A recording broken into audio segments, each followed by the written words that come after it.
gather round for the halftime chat.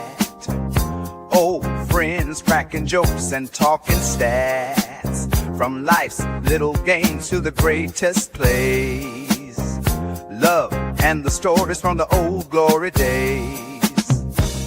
With Philly's heart and Coach's cheer, we break it down every moment, dear. Life is a team and we've got the plan. Sports, love, and laughter, that's who we am.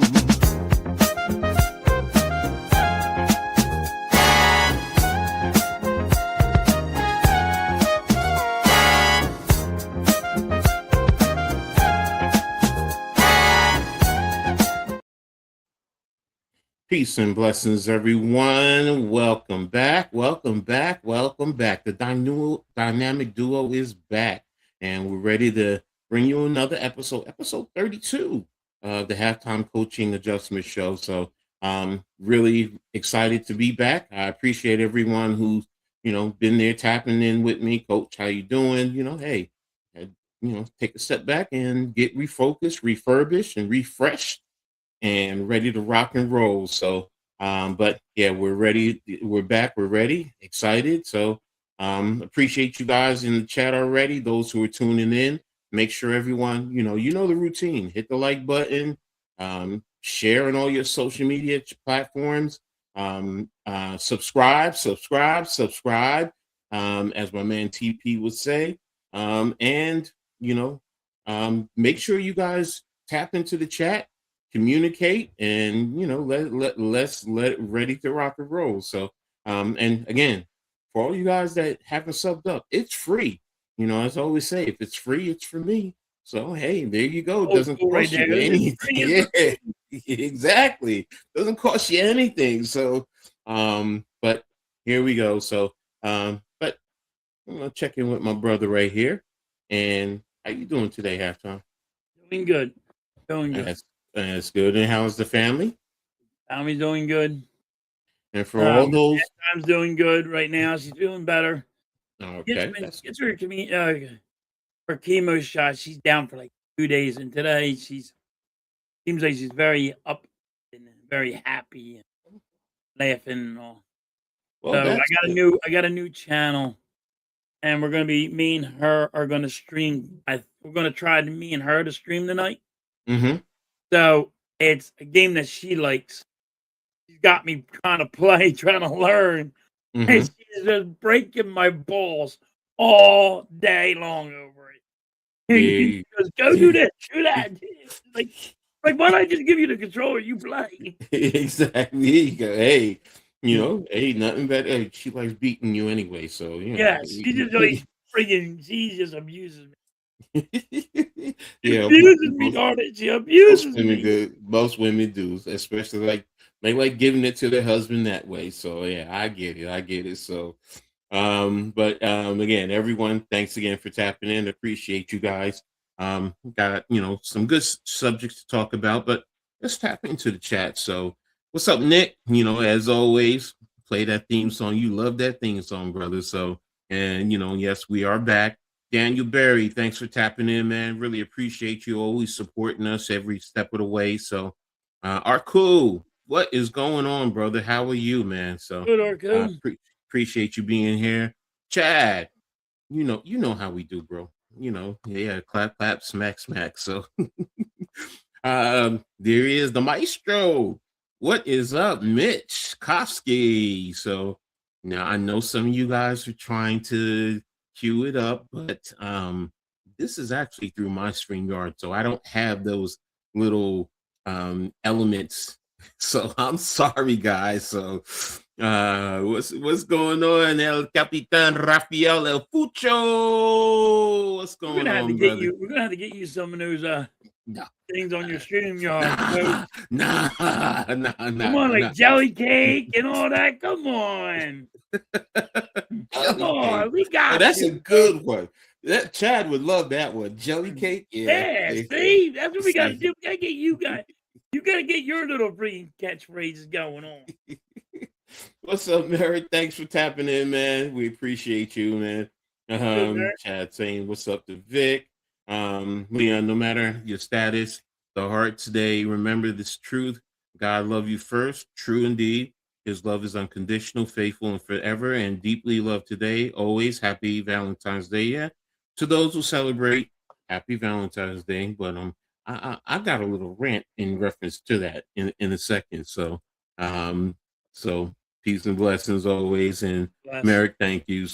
And Philly halftime coach, great afternoon. Same to you, Charles, man. Thank you for tapping Charles in, is in brother. the building. You're the man, Charles. Yes, Appreciate you, sir. dude. Here you go. He said it best. Hit that like button. So there you go. So I said I was going to rant a little bit about Valentine's Day, and I do have it. And don't want to take away from those who do celebrate and enjoy it. You do embrace it, go full out, do you. You know, for me, it's always been an antagonistic type of holiday. And here's why. My birthday is the day before. So yesterday was my birthday. And all my life, I have been teased, abused in terms of Valentine's Day, no matter what. What, you couldn't wait one more day? What? And on top of that, those women that I was dating, sometimes they didn't want to. Oh no, we don't have to do for your birthday because Valentine's is the next day. So, wait a minute, it's my birthday. At least with your birthday, I'm going to celebrate you. At least celebrate my birthday, and Valentine's will do so. No, Valentine's. It's a woman's thing. You're the man. I'm not worrying about your birthday. Oh, okay. So, just abuse me and totally shred my birthday because that's supposed to be my special day, right? But no, because my birthday is before Valentine's Day. Mm. But all the names, oh, you're the big teddy bear, you're the love bear, all that stuff growing up. Imagine a kid, 13, 14, 15, getting teased because of Valentine's Day. Nah, man. I'm one of those ones who really don't like Valentine's Day. If I'm dating someone, I will do for her. But if you ask me, nah, Valentine's is not for me. Don't get. I'll tell late. Don't give me a card. My birthday is good enough. That's what I get. That's more important to me. Valentine's. Now. There's only one Valentine's gift that I really will never debate or fight down, and you can read between the lines where I'm going with that. Okay. The true real love doctor. Yeah, that part. Okay, yeah. I'll take that. But The everything else, sexy lingerie, don't get me wrong. yeah, exactly. And putting on the sexy lingerie and having a little doing Mhm. her time. There you go. Yeah, exactly. There you go. True adult entertainment. So, yeah, I'm fine with that. That part is good. But all that other stuff and Getting freaky buying in the the bedroom. Let's flowers, go. yeah, the flowers, the cakes, and then, you go out to dinner, you have to make special reservations. Sometimes you have to do it weeks, if not months in advance. Oh my gosh, come on. And then my Red dress birthday's cake. before, so already I'm gonna be broke because I'm prepping for Valentine's Day, so I can't even do something special for no man. Y'all can have This Valentine's. halftime don't even like it. Yeah, She don't even like Valentine's nah, Day. She's like, nah. keep your money. Go Mm-hmm. out to dinner. We go out to dinner whenever we want to go out to dinner. And Mm-hmm. be like, oh, I just started dating her. I want to go give her something for Valentine's. She goes, no, I don't like Mm-hmm. Valentine's Day. I think it's a Mm-hmm. waste of money. I think it's just a not needed holiday. There was I was like, only you're the one. I'm like, I ain't gotta say get you Valentine's yeah. gift. Now Dude, there was one woman in my lifetime that I always did go all out for Valentine's. And the reason why also is because my birthday's on the 13th, hers was on the 19th. So we celebrated the whole time frame. That whole week, it was all celebration, everything. So, and that's my first wife, the mother of my children, my first true. Yeah, it was worth it for her. Any other female that I've ever, they would take. I'm not me. Not Coach Ed. So, all right, that's my rant. I'm done with it. So there you have it. So, I know it's surprising this song being if I'm a day I before. think So I think a lot of Lou, people are like that anymore, that they don't mhm. like Thank you, Valentine's Lou. Day anymore. Mm-hmm. Exactly. So we're getting there. So wait a minute. Y'all got the stream elements on here already? Okay, there you go. You got it with halftime. So you didn't do it with me. I do think it's stupid. Yeah, see, there's Mrs. Halftime. She said it. I didn't mind going all out for women who go out for me, but I haven't. Yeah, most of them are like that. They don't want to do for the men. So and I get it. You want your special day. To me, it's like it's your birthday. It's your Yeah. birthday. Let's celebrate. It's your birthday. Come on. But Today's Valentine's your Day. birthday. Yeah, How and about you do Valentine's Day is you? another money grab. To really be honest with you, because That's all it is. They the they can. rank up the prices on the flowers. Mm-hmm. Flowers they would sell any other time, $10, $50. The, Candy the goes exactly. up $25 to $30 for a box of candy that should be like $7. Mm-hmm. Mm-hmm. Do you know back and man, I went to the local CVS because that's where sometimes the cards the cards that were $1 back then were $5, and on the 11th the cards were $1. On my Yeah, birthday, they were prepping and they were up to $5. The yeah, little Russell crazy, right? little candy boxes that you always have, whether it's in the heart or the little yellow box or whatever, like you said, they were a couple bucks. Yeah, they were up to $20, $25. It's what? I'm like, Yep. okay, I get it. And then guess what? A couple of days after Valentine's Day, the prices go back down. Come on They're on now. sale, We're not. 50% off. Yeah, And it's like, exactly. and when it all matters is you say it's 50% off or 75% off. It's at the regular cost. Exactly. You're Exactly. not giving nobody a deal. Thank you, Mrs. Halftime. Yeah. Yeah, you're right. If you don't go waste a few $100. Yeah, exactly. Thank you, Nick. I really appreciate it. Glad to be back. So, and hey, yeah, it's missed. I missed. There are times I miss, but I had to take a break for a minute. Get refreshed and revitalized, and here I am. So, that's gonna. I'll be a guest on Mitch's morning show Monday. Talk. Okay, Nick. Definitely gonna tap in and see and be there to support you. But let's dive into the show today, and we're gonna start with the area, hockey, what's happening with the Flyers, Rangers, Devils, and who has the best chance of making the playoffs. Let me just go ahead and bring up the standings, and 'cause I have that all queued. And where is it? Where is it? Hockey, hockey, hockey. Here we go. So here we have the Eastern Conference. So, in the metropolitan area where the locals are, Carolina's in first, Pittsburgh is in second, Islanders are in third, Blue Jackets, Capitals, and then the Flyers, Devils, and Rangers. Because when I took a look at it, and I remember earlier the Flyers and the Devils were, they were up there, and then I looked at it the other day, and I'm like, that's why I said, what happened? I mean, halftime, We talk to went on a me. big ass losing streak after we beat the friggin' Avalanche, which is Mm-hmm. a great team. It should be a Stanley Cup team, maybe, but Mm-hmm. they're gonna be deep in the playoffs. And after that, we just went on a losing streak. I think it was like 4 or 5 game losing streak. That hurt us. Mm. Again, I'm baffled because I was expecting at least to get at minimum two of the four teams, local teams in the playoffs. I remember you were saying that the Flyers were making the playoffs, so I was expecting that. I thought the Devils were going to be the other one. The Rangers I heard were a little bit shaky, and the Islanders were like that borderline third team. So, and like I said, in literally We a gotta month. make a move, coach. Hmm. We need an offense. We need a captain. We need a center. We need a captain. We need a friggin' because he shouldn't have the C on his chest. We need a center that can actually win face-offs because we're bad at it.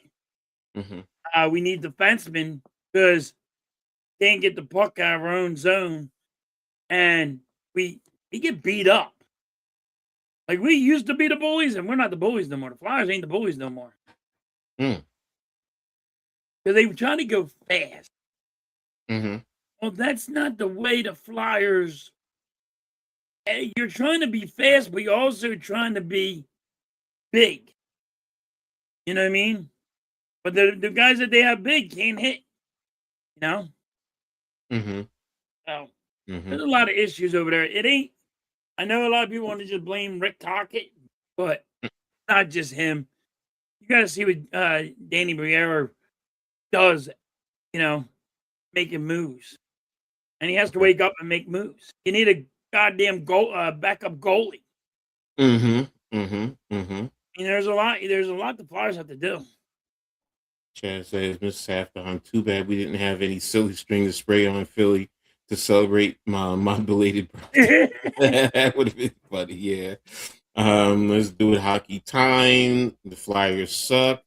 Halftime is officially joining Vic and Blaze and I Penguins fan base, right, Vic? No, never. Never. That's like going to be a Dallas Cowboy fan. Oh gosh. Never. Oh gosh. Never will Yes. be a Penguins fan. That's big.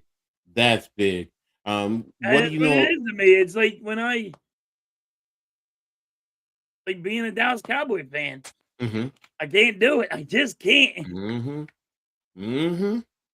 What about the other local teams? Do you have any intel on what's happening with them? Um, The Devils, the Islanders, or the Rangers? Islanders are good. Islanders are a good team. Oh, Flyers yeah. still have a chance to make it in there, but it's slim. Mm-hmm. Slim pickings for the Flyers. They got to come up with some W's, not just a point going in overtime. They got to get more. They got to get wins, Mm-hmm. right? Yeah, from the jump street. They got to get the win instead of going overtime and lose it and saying, "Oh, we're going to point you to death." You got to get some wins with that. Now, Nick says he's also. Flyers, but now the Flyers need. I believe the Flyers need the Islanders and the Blue Jackets to actually lose like 2 or 3 games to actually be in the playoffs. Well, it looks like their point total, they're tied with the Blue Jackets. And they need them to lose. Both teams, they need both teams to lose a couple of games, and the Flyers need to outright win. Got you. Yeah, it looks like the Hurricanes are blowing everyone away with 78 points. They're never going to catch them. Yeah, and then They're a good team. you got the Penguins at 70, like I said, and with I'm sorry, I said the Tide. It's the Capital. I do apologize. The Flyers are 4 points behind the Blue Jackets and the Capital. So I see where you're coming from, and 9 behind the this year. Nobody really thought they were going to be as good as they are because they went younger, but they're a good team. Now Nick says that there's also a lack of depth with the Flyers. Yes. Okay. And that's where isn't there a like a trade deadline or something? Has that already happened? Yeah, the trade deadline, I believe, is in March. Okay. I forget. It's somewhere in March. It's coming up. Lou says the Flyers coach was doing fine early in the season, then the losing streak. Now all of a sudden he sucks. I don't even think you can evaluate the coach that fast. It's only between half a season. This is about the players. Right. Like Mitchkov is fucking doing horrible. Like, coach, you'll understand this. Mitchkov is not in game shape. In any sport, when you hear this player's not in game shape.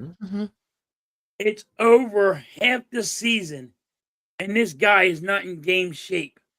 Why in the hell is this guy's. Why is the coach supposed to? How does the coach put this guy on ice if he's not in game shape? Mhm. You're a coach. How do you do? How do you You just don't. You say can't. because You the can't. name on the back is more important than his? You can get he No. can get hurt. Well, it depends on how bad of shape he's in. If he's there's you can play your way into shape, which really means that you're really not that far. You're really not Or that let's say bad, he's overweight and he and is that's not and that's his muscles are not built up ready. So like when you're on skates, your ankles got to be stronger.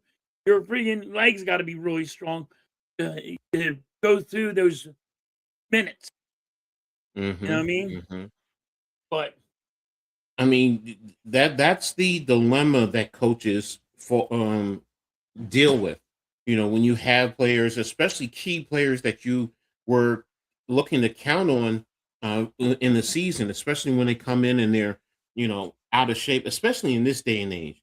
Now, when I played, yes, you had your training camp, and those are when you really tried to work your way into shape before the season started. Now, guys are supposed to be training year round. And to your point, yeah, how do you come into camp out of shape?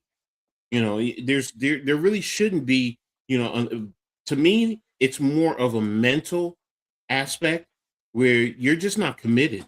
Whether you're ready to retire and you're only playing, because I do question that. Sometimes is it about that money? The guy just doesn't want to give up the check, and you're just going to go out there and try and um, play your way into shape.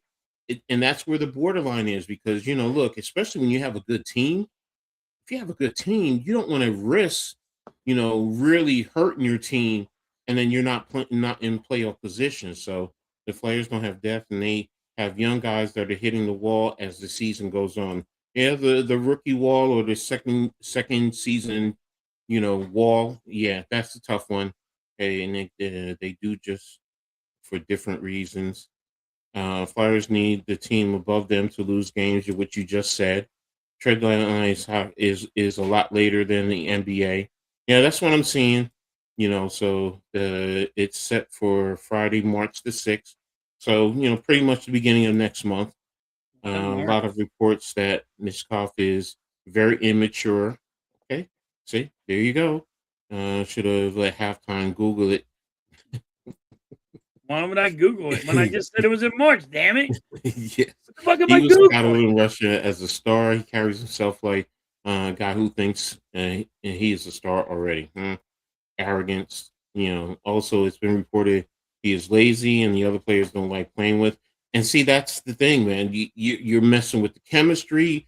All of that comes into play. So now it becomes of, is it addition by subtraction?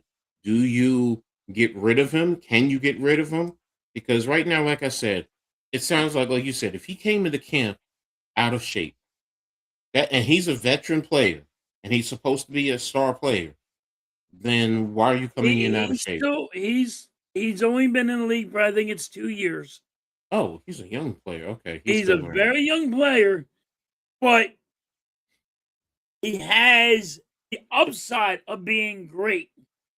But when you already come out like I'm great and you're supposed to play me Mm, all the time and I'm not going to be in game shape. It's half the season and I'm still not in game shape. How hmm the hell are you? And like you're going to blame this on the coach? No. You're supposed to blame this on the coach that this guy is not in game shape. Well, Don't when he, blame the player that's not in game shape. That he's not. If you put him on the ice, or you put him on the field, or you put him on the court, wherever, it's easier for them to get hurt. They're in hmm ACL, anything. he's only 20. Okay. Yeah. All right. He I thought should. he was Well, 21, but still. let me. Are there any true veterans on the team that can grab him by the ear and pull him to the side? So it's a Not this young day and team. age. Not no more. Not this day and So age. So that's a problem right there. And you're going to continue to run into that problem because somebody needs to, or someone in his camp, when he's not, when in the off season, needs to pull him by his ear and sit him down and talk to him. Look, you are a professional athlete. This is how you're supposed to carry yourself during the off season. You should be training. You should Yeah, be prepped. it's not like that anymore, coach. You can't talk to players because they're soft. It No, hurts I their agree feelings. with you. What It I'm hurts saying their in feelings. I mean, that's what it is. Like right now, everybody's putting it on the coach. These players, like you just said, need to have a powwow in the locker room. Doors locked. Coaches ain't allowed in. Nobody's allowed in but some of the players. And they gotta friggin' if they had to fight it out, duke it out, whatever they gotta do, you know what I mean? Mhm. What they gotta do to figure how to get this chemistry going because what is going on is not working. He says, "Do you think he?" Well, I mean, we kind of just alluded to that. No, we don't think he should be traded because he's still young. So, You don't like, trade him because he's still young, and the but potential is there. So, you had to figure out how to get through to this young guy. I'm being If honest it's with you. half the season and he's not, and what's it called? Now, if I go what they're all saying how great he's going to be, which I never do it. You're gonna say Mhm. he's gonna be better, he's gonna be as good as Wayne Gretzky. Well, Wow. no, I'm not ever gonna put him in that category like some people already did.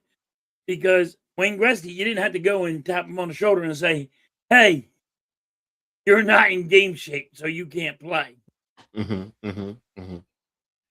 Well, I mean, we'll see. I mean, personally speaking, if you have a young team, you need to find whether you trade for a veteran who's been in the league that can garner the respect and can at least talk to the kids in how to carry themselves and how to work and what they need to do because like you said, you're going to be playing yourself, and if you continue to lose, then you're building a culture or an environment of consistent losing, and before you know it, a losing streak, players are going to tap out, and you're going to continue that cycle, and as fans, you guys are going to be frustrated. Eventually you are going to say, fire the coach, fire the GM, get rid of these players, get it a clean straight, get it, strip it all the way down and start all over, and get you a veteran, because I always do believe you always need to have that one key veteran, even if he's not a key player. He gets you a little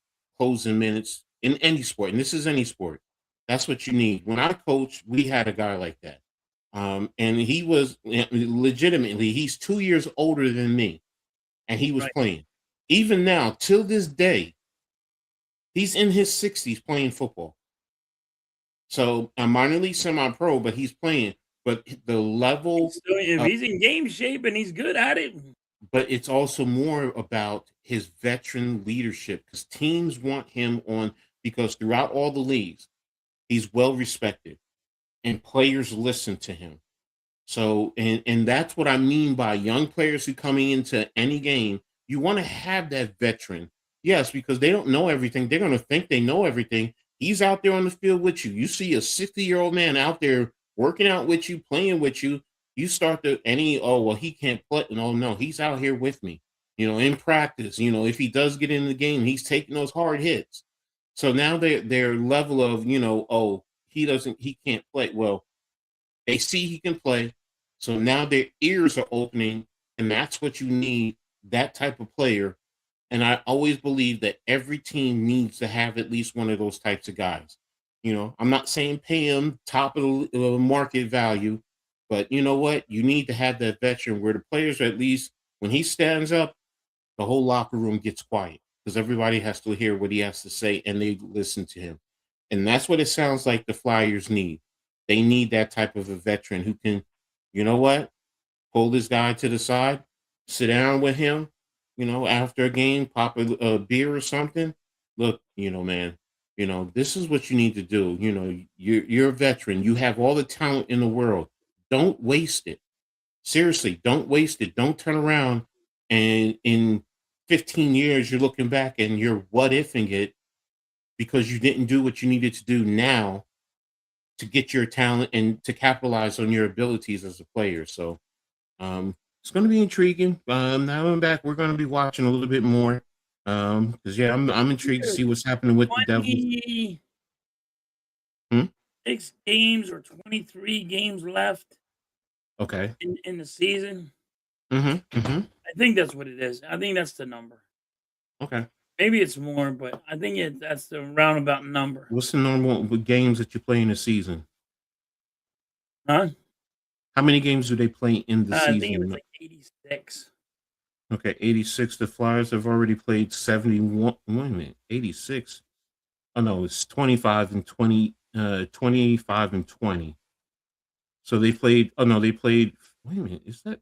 Oh, it's 82 games.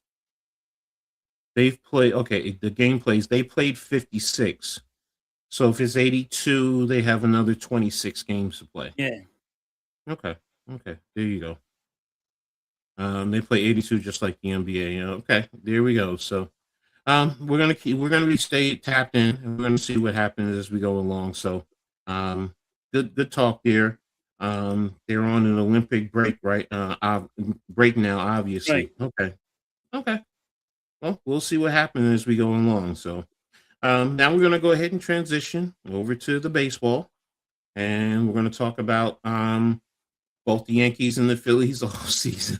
Your head just went. We gotta talk about the Phillies that didn't do a goddamn thing. Oh, bro, I understand. So, let me see. We're gonna pull up. You mean to tell me the Pirates are going to do more than the Yankees and the fucking Phillies? And here we go with the Phillies. These are their recent notable off-season dealings where they have free agents as Walker Buehler, as Castellanos, we know is already gone, Max Kepler, and then they acquire Scherzer re-signed, CJ Riamalto re-signed, Yeah. Keller's you signed to a 2-year deal, Adalis Garcia 1 year, Jonathan Bolin was traded. You got a Kyle Buckus with the trade with the Diamondbacks, Zach Pop, and Dylan Moore. Those are the deals that you have in terms of acquisitions and subtractions. Suarez to the Red Sox, Bader to the Giants, Strahan to trade with the Royals, Romano to the Angels, and Robinson retired. So out of these all these player moves, what do you think is who has the biggest impact to the team, whether positively or negatively? Whether it's the free agent. Okay, losing. Mm-hmm. You're losing Ranger Suarez was a big blow. I get Okay. a lot of people are like, "Oh, he got injured, and he didn't have the same stuff that everybody's seen him having, Mm-hmm. and that went down." Losing Bader as your center fielder, which he's top notch, and you know you lost him for, Coach. Lost what the Phillies lost him for the same amount of money Mm-hmm. that they went and paid him. He just Mm-hmm. wanted the same amount of money. I think it was only $10 million, and you just let him walk. You could have got him a contract, 4 years, 3 years for $10 million. He would have been okay with it.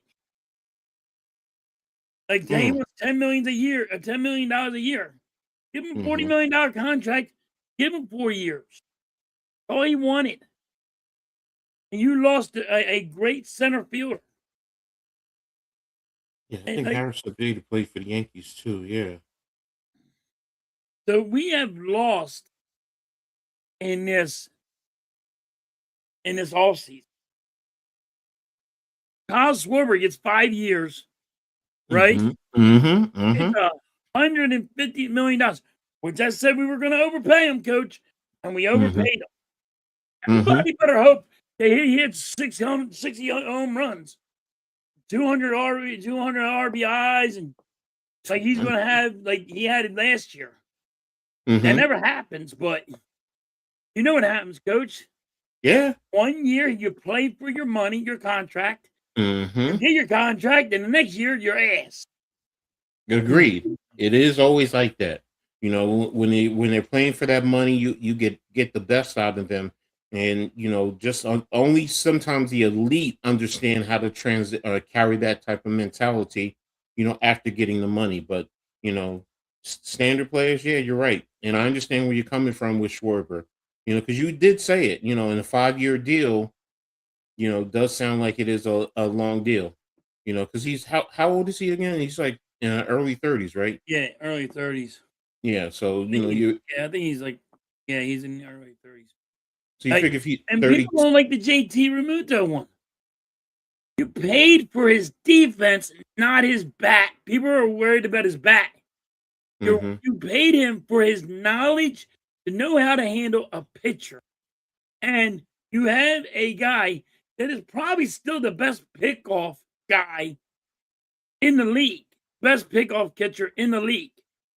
I Mhm. mean, that's why you signed a JT Remuto. That's why you needed to sign him back.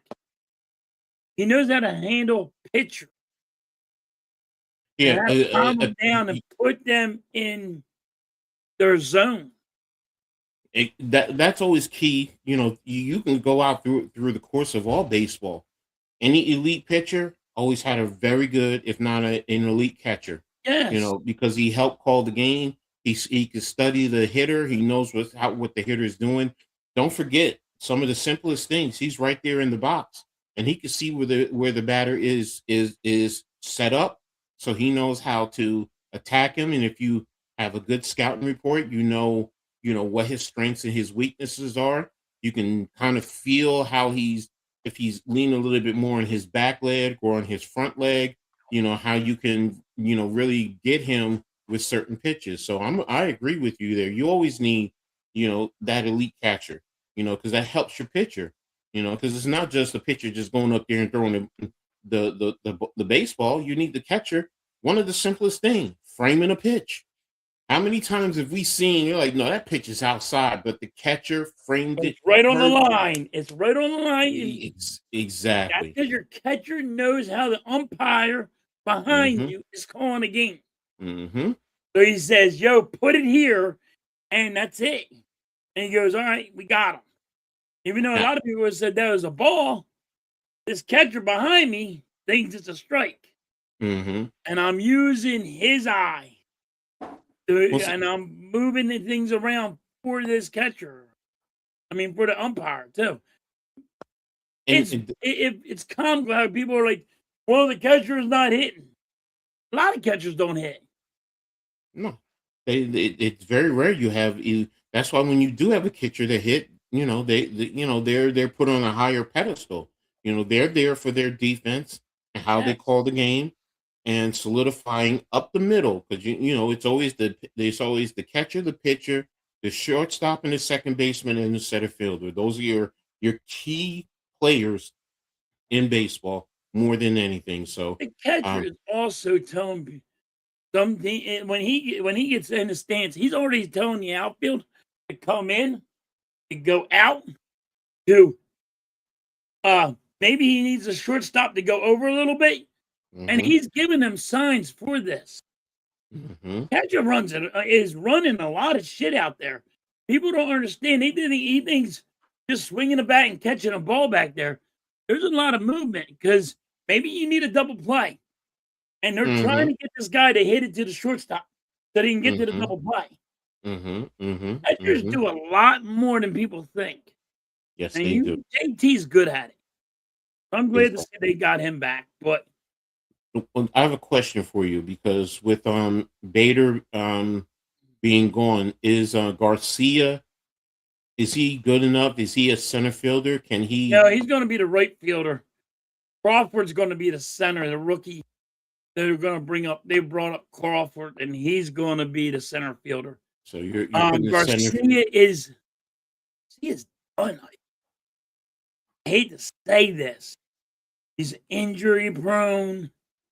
Um, they're hoping his back, because our stadium is smaller, can Mm-hmm. actually, he can get the ball out of the ballpark.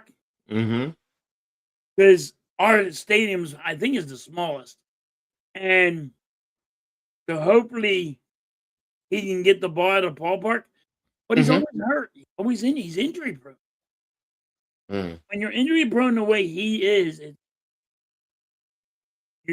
that's why you only paid him $10 million for 1 year okay. to see what he See, has left in the tank. you're taking a flyer on him. I got you. But Yeah, see, now you just said they're paying him $10 million when you probably could have given that to Bader, right? yeah, yeah. And that's a veteran guy, so which makes no sense. So, and what's up, John Z? Thanks for tapping in, man. Appreciate you. Make sure you guys, everyone, make sure you guys hit the like button. If you haven't already done, subscribe. All the information is there in the description. You can tap into Halftime, myself, the Hardcore Sports Network, the Aboriginal Sports Network. We're streaming on all these platforms for you. So, bring you a great show. So make sure you guys tap in and hit the like button and sub up because it's free. If it's free, it's for me. That's that great saying. So there you go. So, well, there you have it in terms of the Phillies and for the Yankees. Oops, come on. I don't even know what you guys did. Do you guys do anything? We have Jake Cousins, who's a right-handed pitcher, who's a free agent, and here's our acquisitions: re-signed Cody Bellinger, Trent Grissom, re-signed, traded for Ryan Weathers. With the Marlins, Yarbrough re-signed for a year. Goldschmidt re-signed for a year. Rosario Blackburn re-signed, brought up signed Dijon off a league deal and a trade with the Rockies for Chavelli. And really what the Yankees are doing is pretty much running it back. That's really Yeah, what they're doing. They're running it back. And the key is going to be on some of the pitchers who were out. They're going to be out at the start of the season. But talking with NYG about this on Wednesday, when you really think about it, the Yankees were tied with the Blue Jays for the top position in the American League. So realistically, as much as we yeah, but injuries complain, hurt you, right? yes, injuries what really hurt, but we were still, and that's the thing. Think about that. The Blue Jays were number one in the American League, and the Yankees had the same exact record. So think about that. If the Yankees had won the series, then that's why the Blue Jays got the top record because they won the series head to head with the Yankees. If it was the other way around, the Yankees would have been the top team in the American League.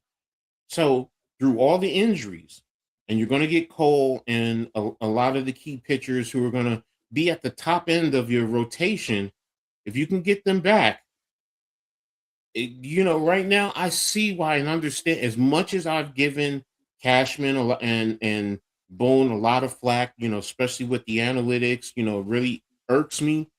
But when you sit down and I take my emotion out of it and I look at the facts, they're a good baseball team. They really are. And now are they at the Dodgers level right now? That's something for debate. But remember, the Blue Jays went toe to toe with the Dodgers. So Right. if the Yankees can get there, especially their pitching, if they can solidify their pitching, and you don't have those injuries that are devastating. If you have a little nick here or there, maybe you sit a guy for a game or two just to give him a break because it is a long season. You could be right back there competing for the American League, East. Now, the East is going to be tough because the Blue Jays are going to be tough. The Red Sox have stepped up their game. The Orioles have stepped up their game. And the Rays always seem, no matter what, they could be at the bottom of the division, but they always give the Yankees trouble. So, and the American League is not murderer's row outside of the AL East. No. I mean, you got Seattle, who's um, who's a good team. Houston, the You- cheaters. you- They're still a team that you got to respect. I mean, they, yes, are cool. What's up, Iman? Thanks for tapping in. Yes, they have fundamental issues. I agree with that.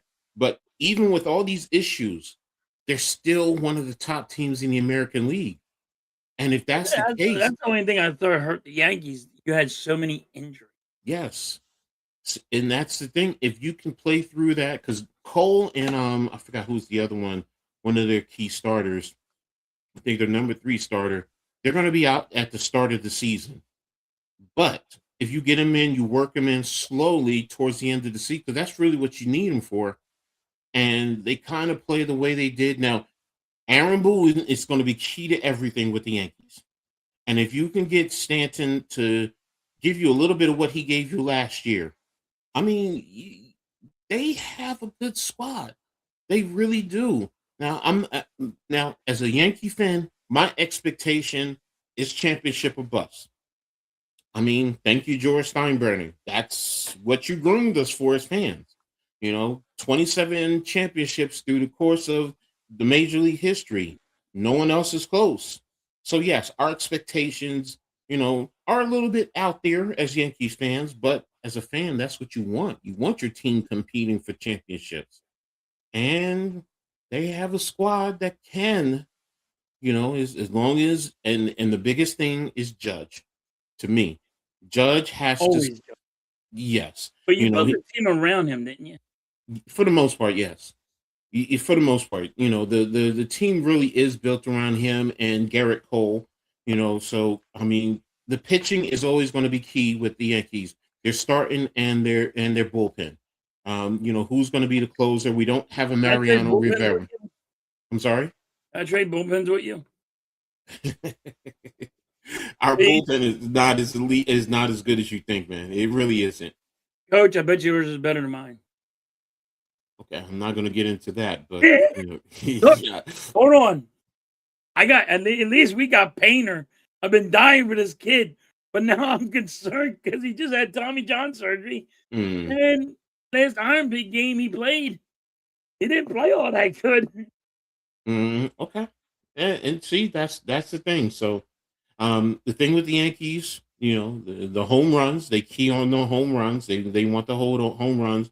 But Bellinger is key. He's important to what they're trying to do. He helps with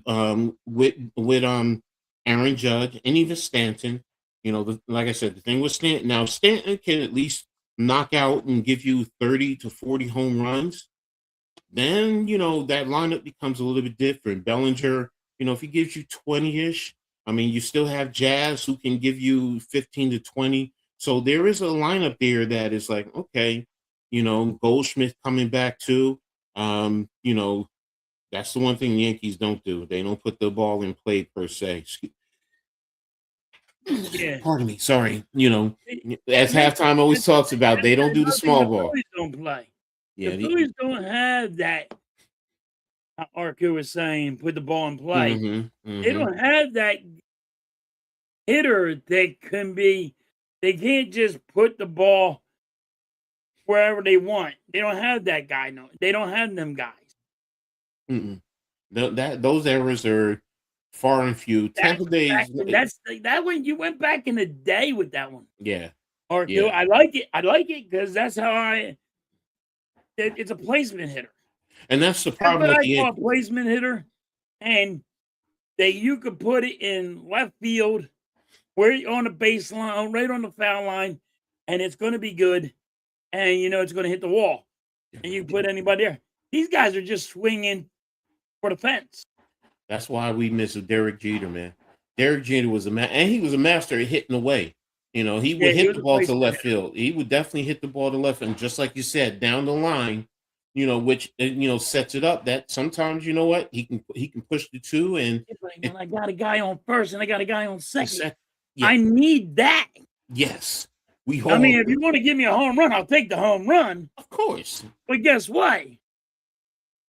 I want the placement hit right there so I can get two guys in. But here's the other thing, though. That placement hit in a situation like that can also put that hitter on second and maybe even third base. Now the pitcher still has to worry about another run coming in. Right. And then, you have the batter. Because now you're getting in the pitcher's head. Exactly. And they're going to make a mistake. And you know what? Even somebody who's not a home run. Exactly. He's someone who's not a true home run hitter gets a nice meatball, and there you go. Now you know what? Instead of 3 runs, you got 4 runs. That's why sometimes putting the ball in play is so important, you know, and Yes, and and and you wanna get in the pitcher's head. Like, exactly. there's that's how if you're a batter, that's how you get in the pitcher's head. Anything You you throw at me, I can hit, It's but also the defense. Don't forget I because can sometimes put it anywhere I want.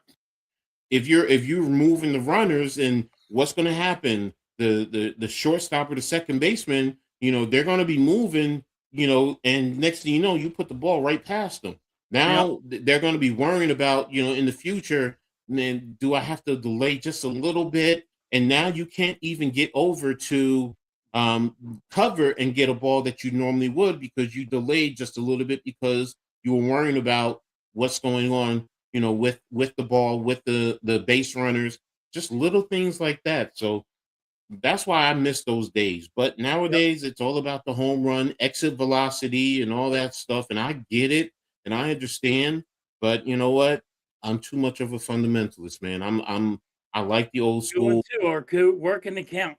I haven't Yeah. seen that with the Phillies either. Nobody knows how to work the count. No, most teams, very few teams do that nowadays. So They just swing for the fences, Arku. yeah, I'm telling you, exactly. I could park my car between the friggin' batter and the baseball, and I could park my car between both them motherfuckers, and that's how far and they're swinging at that. They're not working a count. They swing at everything. He says with Garcia, he said he forces his bat. So Yeah, that's not a yeah, good but he's sound. always injured too. Yeah. That injury bug really bothers me. You know what? That's all sports, man. And that's why, you know, I get injuries and I do, you know, Yeah, and but sometimes coach, if he's still has that injury thing, why bring him mhm, here? Why would you bring somebody here injured when you had a center fielder healthy? that's what I'm not gonna argue with you And there. you I, paid him the the same amount same of amount of money. money. Yeah, I'm You with you. just lost a great center fielder. That's all I'm saying. They just lost a great center fielder. But what it sounds like they wanted to play the young guy. That's why they let him go. Because you said it. They brought up the young guy. They brought all the young guys up Yeah. because why, coach? Keeper. They're the favorites, Chauncey, to win it all. I have to be honest, but you know we're going to see. And I will say this with the Yankees, it's going to be about their pitching because if they can get their pitching, their starting pitching down packed, and their starting pitcher can get through to 6 innings, where you're not heavily reliant on your bullpen, it really helps, especially with a Garrett Cole. We know what Garrett Cole is. He's an elite pitcher. He is. So, and you know, we're gonna see what happens. And let's be real. The other elephant in the room. What are the Pirates gonna do with what's his name? I know he's a young pitcher, but you know, if they're continuing and he says he wants out, what are you gonna do? Well, Because they're that putting might people around them now. So, I mean, they actually made moves and they're going to pay him. okay. They got to Okay. pay. They can't It's let him it's walk. not about the matter of the pitch paying him. I'm saying if he feels that they're really not trying to win. They will overpay. They got to overpay him. They can't let him walk. Vic will go nuts. Well, didn't they do that with Garrett Cole when they let him go to the Astros? I'm Yeah. saying, I'm just saying. Look, if I, you know what, for baseball as a whole, I hope you're right. You know, because you know, yeah, the big league teams, the Red Sox, the Phillies, the Yankees, the Mets, the Dodgers, you know, even a little bit of the Angels when they were winning, the big market teams. Yeah, it sucks when it's always those teams getting the money players. You do want the other teams to have those players so you can have a little bit more parity across the full spectrum. But the other thing is the rules of the game. You know, right now, But do I think the Dodgers can win it all again? Yes, I do. You know, but again, it's going to come down to the Blue Jays, the Yankees, the Red Sox, what each of those teams do come the playoff time and how their lineups go through the whole season. And, you know, this is the first time in a long time. I'm going to be honest. I have been excited about seeing baseball and sitting down and watching a baseball game. And I'm going to be watching a few more games as I go along because I want to get back into it like I was when I was a kid. Because when I was a kid, I mean, Dave Winfield, Reggie Jackson, Jesse Barfield. I mean, these are old school. A lot of you may not know who I'm talking about, but I loved it. This is even before Derek Jeter and the crew. You know, Don Mattingly is my all-time favorite Yankee, and I hated that he did not get a World Series ring. Well, he was one of my favorite players, and I hated the Yankees because of him. So he's one of the reasons I hate the Yankees. So yeah. But like I got the Dodgers winning it all again. Yeah. They're spending the money. They're doing what they're supposed to be doing. People get mad at them or jealous at them or whatever it is with them. If it was your team doing what the Dodgers are doing, you guys be like, hey, we're paying it. We're spending the money. We don't worry about the luxury tax. We worry about championship. I will say this, though, in fairness to in the National League, because you said it earlier with the Mets. The Mets also may be key in the National League. No, they're going to be really, really good. And they also may be able to play with the Dodgers. So if they do, and I'm intrigued. Stay healthy. Yeah, if they can stay healthy. And if Soto definitely doesn't start slow like he did last year. Yes. So he definitely, if he steps up, then it's going to be, and like I said, that's why I'm excited. I'm enthused with baseball right now. So, and I haven't been in a long time. I'm excited, but I'm watching with baseball right now. I'm watching where, they're going to go on strike. You're watching the strike come quick because now they want to have a salary cap. You never had a salary cap. Are you telling the guy that you just paid $800 million to that you got to take a pay cut? Like, what is the salary cap going to be? And they can't do it in baseball because now you said all this time, salary cap, what you call it? Mike Smith and all, Pete Rose and everybody, all them guys back in the day got this price up here. And now here it is. Now you're saying, hey, now we want to save money. And that's crazy to me.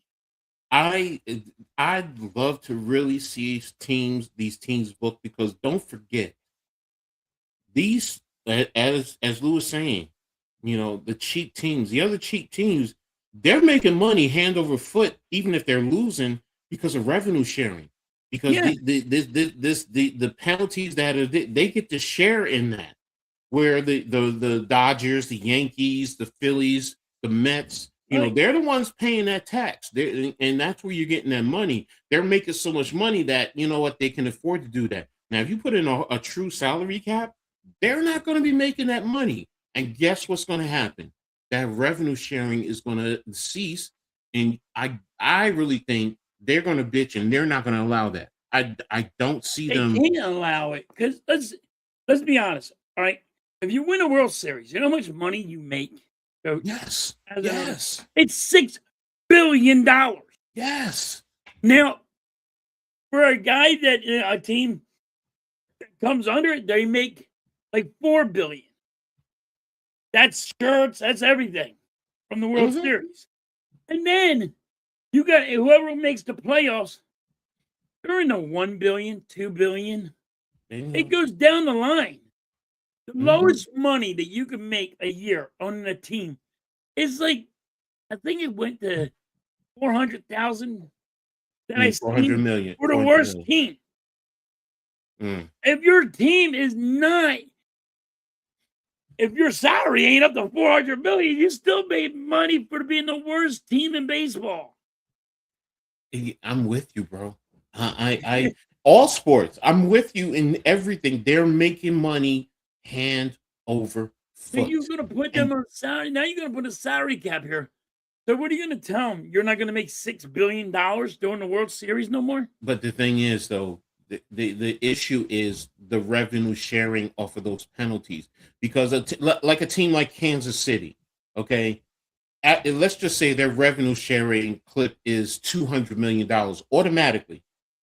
But not including what they go through the season, tickets, all that TV money, just from the penalties. They know they're getting $200 million from the league, Yeah. and not including TV money and everything. Bro, I would take that in a heartbeat. They don't. And now, if you put in a salary cap, a true hard salary cap, they're not getting that $200 million. Right. So that's where I'm like, I can't see them agreeing to a salary cap. They're gonna tell no. I mean, you're not going to go and tell the worst team in baseball you're not going to be able to make any money. Vic has a great point. But go ahead. And I mean, you're just not going to do it. And like, are you going to say that there's not going to be a luxury tax no more? That you're not allowed over? But that's why I said a hard cap. That's why I said a hard salary cap is like the NFL. It is what it is. So you can't go over. There is no, and so there's no penalty. So teams like the Yankees, the Phillies, the Mets, the Dodgers, they're not paying extra by saying, "Oh, we're going over." I'm saying, okay, the salary cap is, let's just say the salary cap is $200 million, and like Victor is saying here, there's a floor of 130, like they do in basketball. That means that these teams are going to have to spend their money and to be able to compete. So you should be able to. You should make everybody spend their money. I do agree with that. Yes, that's why I'm saying. But that also means those teams are not going to get the extra revenue sharing. To me, there's no revenue sharing if you go with that hard cap. In terms of they're saying, hey, I'm still staying afloat. Whatever I make in my stadium is mine. So what I'm going to do is I'm just going to live off of that. You know what I mean? So they still make the worst team in baseball is just saying, I'm still getting the $250 million plays for my players, and I got $75 million that is mine. You know what I mean? I'm not going to make my stadium better. I'm not going to make my facilities better for my players. I'm not going to do that stuff. And that's what they're doing, and they're getting away with it. Exactly. And Lou, you're right. These owners are greedy. And look, let me look. I get business. We all get business, and that's the bottom line. We're in a capitalistic environment. They want to make the money. I don't begrudge somebody making the money, but the way you're going about it, it's like really, and like you said, you eventually try to do the opposite in society, where it's like, all it is about you filling your pockets and nobody else. Yep. It's like, do you not realize it's going to implode, and then eventually everyone is going to be hurting, even you as an owner? Because if nobody is spending, because all of a sudden, if fans as a whole stop spending money, stop watching the games, there's no TV money, there's no ticket sales, there's no concession stand, no parking, all of that. If that all dwindles away, then what you doing? Then what are you doing? Having taxpayers pay for their stadium, and that's the other thing. Not having the states pay for the stadiums. Yeah, that's true. But it's the owner should pay for the stadium, because you know what? Yes. You're the one that wants the stadium. Yeah. Why does it got to go to the taxpayer? I agree with you. You're making billions of dollars. You win a World Series, buy your own fucking stadium at $6 billion. You know what you're saying? Is you don't want to pay that money to the people. You know what I mean? No, they want. Yeah, they don't. They want the people to pay for the what you call it. And it's a tax write-off. Don't forget, there is no tax write-off. But they want the cheap.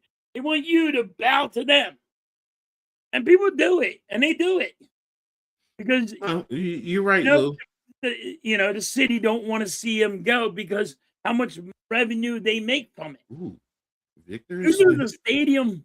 Like if you're in Philadelphia, you lose the Eagles, you lose the Phillies, you lose the Flyers, you lose the Sixers. You lose them. here's the other thing. Philadelphia has a lot of college sports that Yes. play there also. So you're losing that revenue also. Yep. And the concerts. And exactly. So you know how much money you're losing if you let a team go to somewhere else. You're losing billions. Yes. And then you gotta remember, that's not coming around. You can't just go put any fucking team up there, and you think you gotta rework it and try to get the fan base back there. So they gotta overpay. They gotta go pay for the freaking, the the stadiums and all. Right, Lou. It is a lot of stuff is a scam. I don't begrudge an honest bit. No, exactly. I don't begrudge honest bit. It's the ones that, like you said, are scamming and they're excessively greedy and they want control and the power. And I'm like, well, because I've even said it to some of the other teams I support. The only way you really get to these owners is if you stop supporting the team, and collectively, not just a few of us. If collectively you stop, it's just like a strike. If the fans were to strike, yep. Do you know how panicky these owners would be? And don't forget the corporations that are in partnership with them, because now they're also not going to, because they're investing in these teams. So that's where it's like, the people really have to understand how much power you really have, but we just are so consumed with, we want our entertainment. Because if we are not having our sports entertainment, then our life is, whatever, as opposed to, what? Sometimes sit down and find something else. Spend time with your family. Go out in the park. It'll never happen. I mean, no, we know that. I mean, the sports are so big, it'll never happen where the fans say, we're going on strike. That'll never happen in a million years. You know why? And this is ready for this? It takes you away from all your problems. Yeah, true. It takes fans away from politics. Why there's a lot of fans don't like politics. It takes it away from that freaking stupid shit. It takes things away from their problems if you're having problems at work or wherever. That's why, I mean, I know how they put politics back in the friggin' sports, and I hate that. But you're right. And now you're really even, that's why my fandom is so different. Because my dumb ass, I'll go on, turn on, look at the playbooks, look at film, watch. I get so much enjoyment out of something as simple as that, where the average fan is bored with it, where, I underneath my computer desk right now, I got stacks of playbooks right now where I can just pick up and I can sit down, notes, and so I get it. But the average fan, yes, you're stressed out. You want to watch the game so you can sit back and relax and root for your team. So right, they're just trying to hide from the problem. Lou, and you said that this is a great philosophy, and you're right. The rich ruin society because they think they're separate from all of us. When society fails, it fails for everyone. They think their shit don't stink. It's all right. Exactly. But when it fails for everyone, then they're going to be panicking. So leagues are the same. No competition eventually kills. Yeah. It's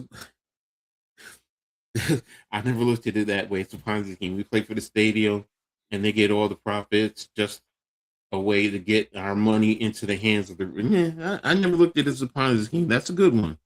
I like that one. You want to leave Philly? Go ahead. You are leaving the most profitable sports.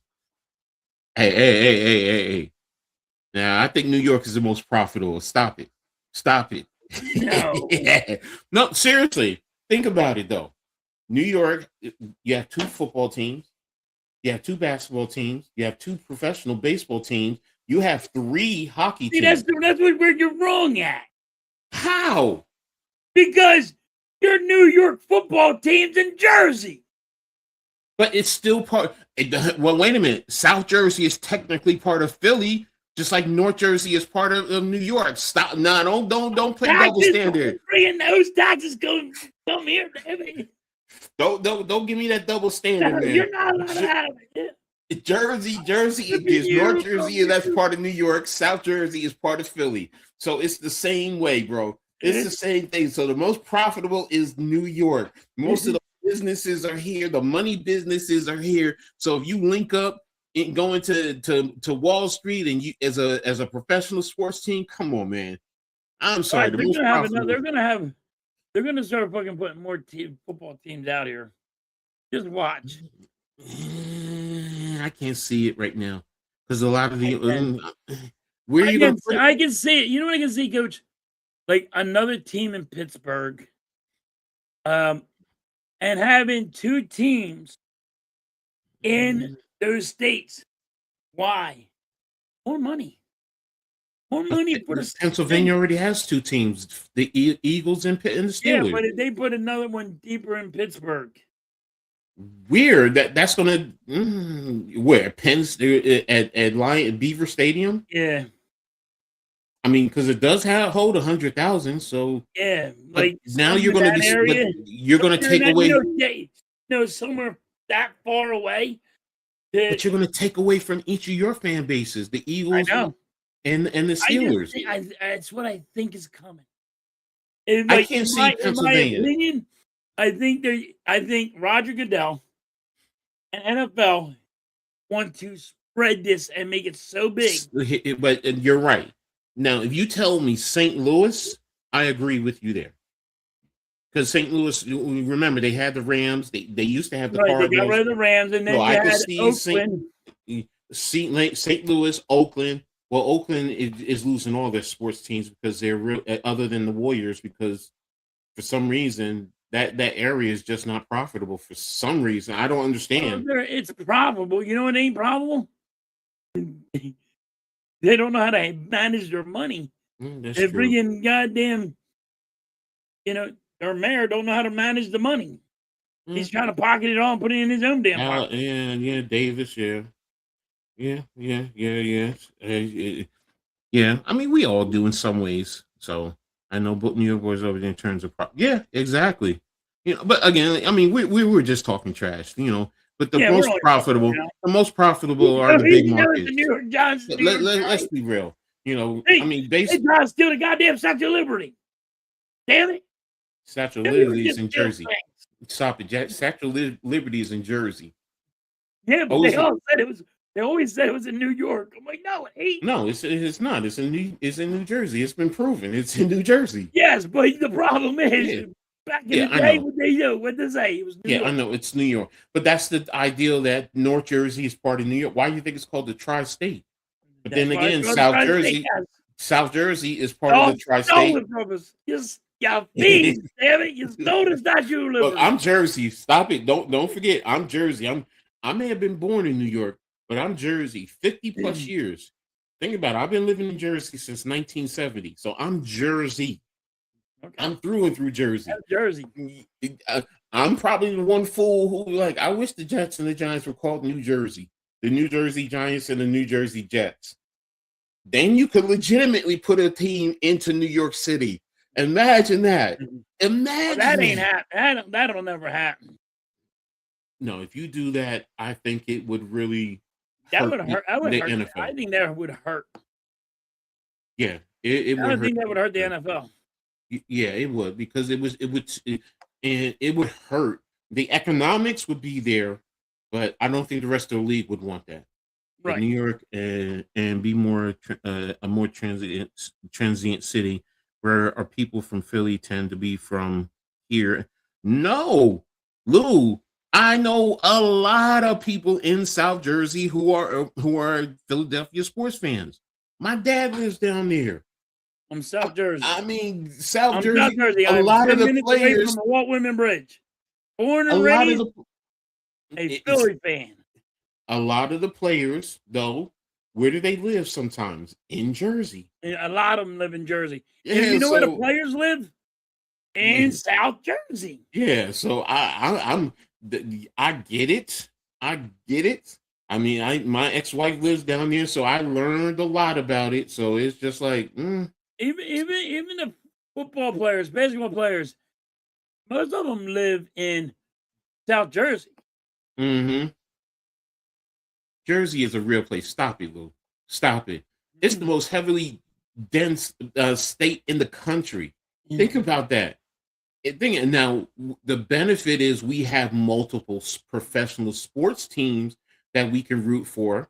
But, I mean, you remember the Nets were technically in New Jersey for the longest while until they moved to Brooklyn. And they only moved to Brooklyn because of economics. That's it. Otherwise, they'd still be playing in the Meadowlands. Yep. So, Jersey is a real place. Now, if you want to say Philly and New York is not a real place, okay, fine, whatever. You could say that. Jersey is real, man. And I'm proud of it. I'm proud to be from Jersey and be a Jersey. So when you meet a freaking Jersey person and you meet somebody else, they're like, you ain't right. You just ain't right. Where are you from? I was in Florida, and I was about, I was fishing with my brother, and we about to work on the beach. Lived in Florida. Said, yo, what you all about to do? We're going to go on the beach and go fishing. He turned on his fucking high beams. Fucking like 900 fucking alligators there. He goes, really? You gotta walk down them steps and go play with them guys? I'm like, guess we can't go fishing here. They're like, where are you from? Jersey? Like, never mind, dude. He goes, yeah. Go back where you came from. What the hell is wrong with you? Exactly. So it didn't want to come to Camden except for the practice facility. Yeah, the biggest sports market are Philly, New York, Boston, Chicago. Yeah, exactly. And, I mean, to be honest with you, they really can support multiple teams in each of them. I mean, in each sport. Let's be real. But the rest of the country would suffer. That's really what it boils down to. You know why some of these teams hurt though? Is because of the news. Yes. There's not enough news media. There's not enough news media for the Atlanta Falcons, for the Panthers, in them areas. Atlanta is one that does well, to be honest with you, because it is while it's not at the level of New York and Philly and Boston, it is a metropolis. My family is down here, so but it should be bigger than it is. What I mean, like if the news media was bigger in sports all the way around, like New Jersey, New York, and that's what hurts some of these teams. True.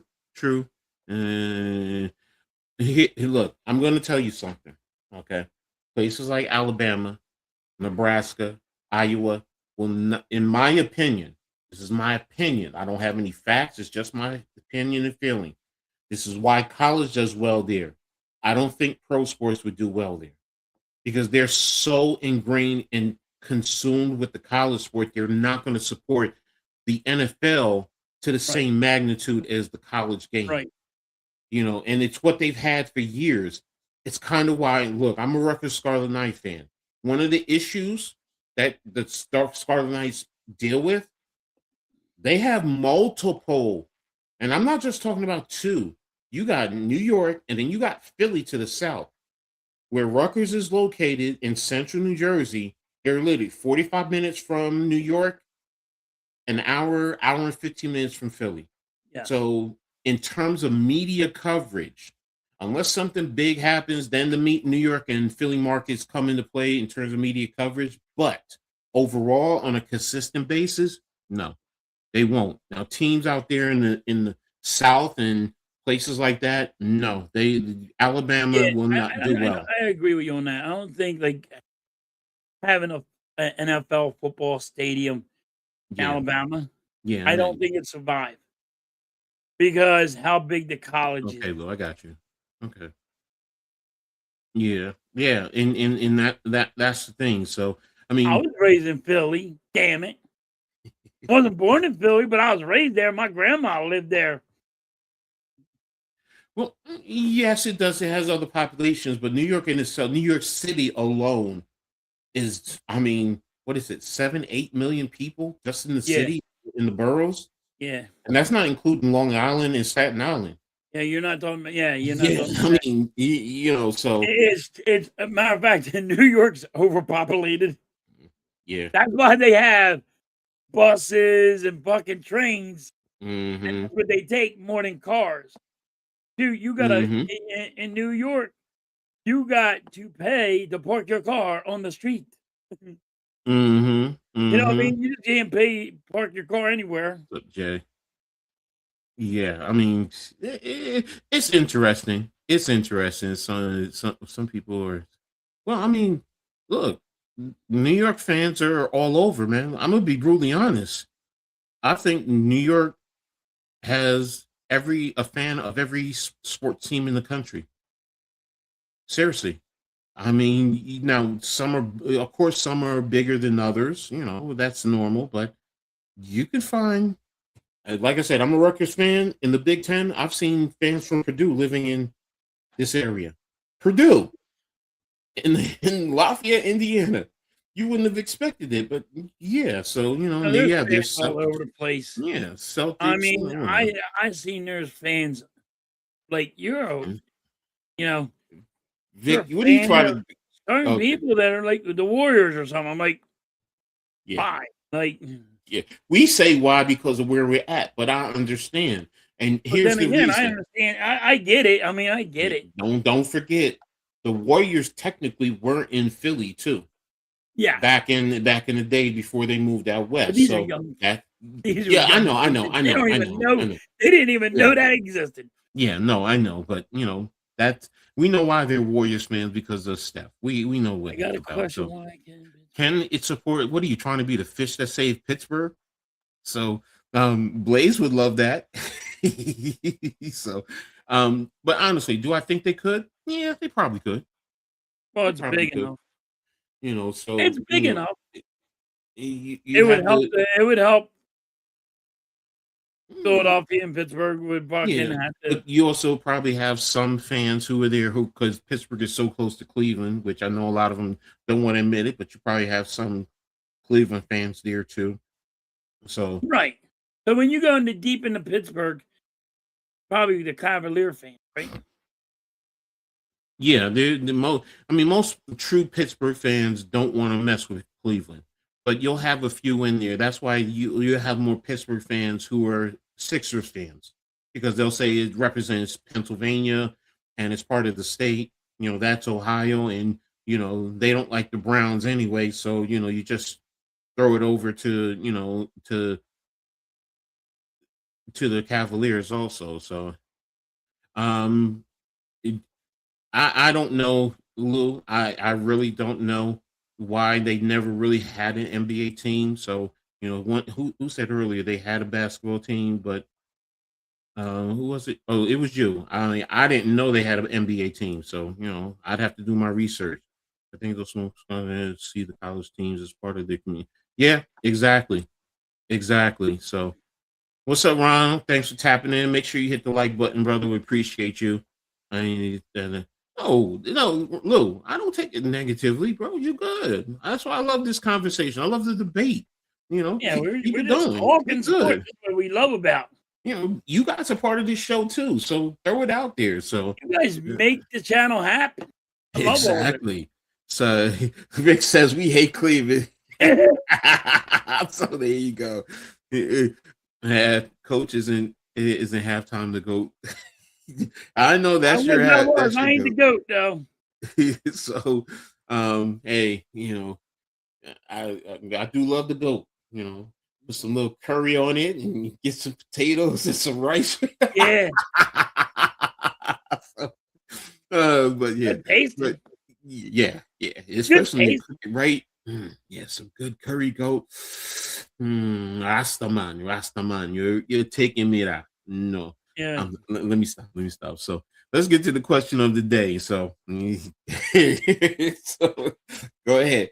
The question of the day is: do you have any guilty pleasures? If so, what are they? So, I'm gonna let you again. go first. Well, of course, we all, people have their vices, guilty pleasures. That's really what I'm talking about. And it could be anything. I know, look, one of my guilty pleasures is I love to eat. I love to cook and eat.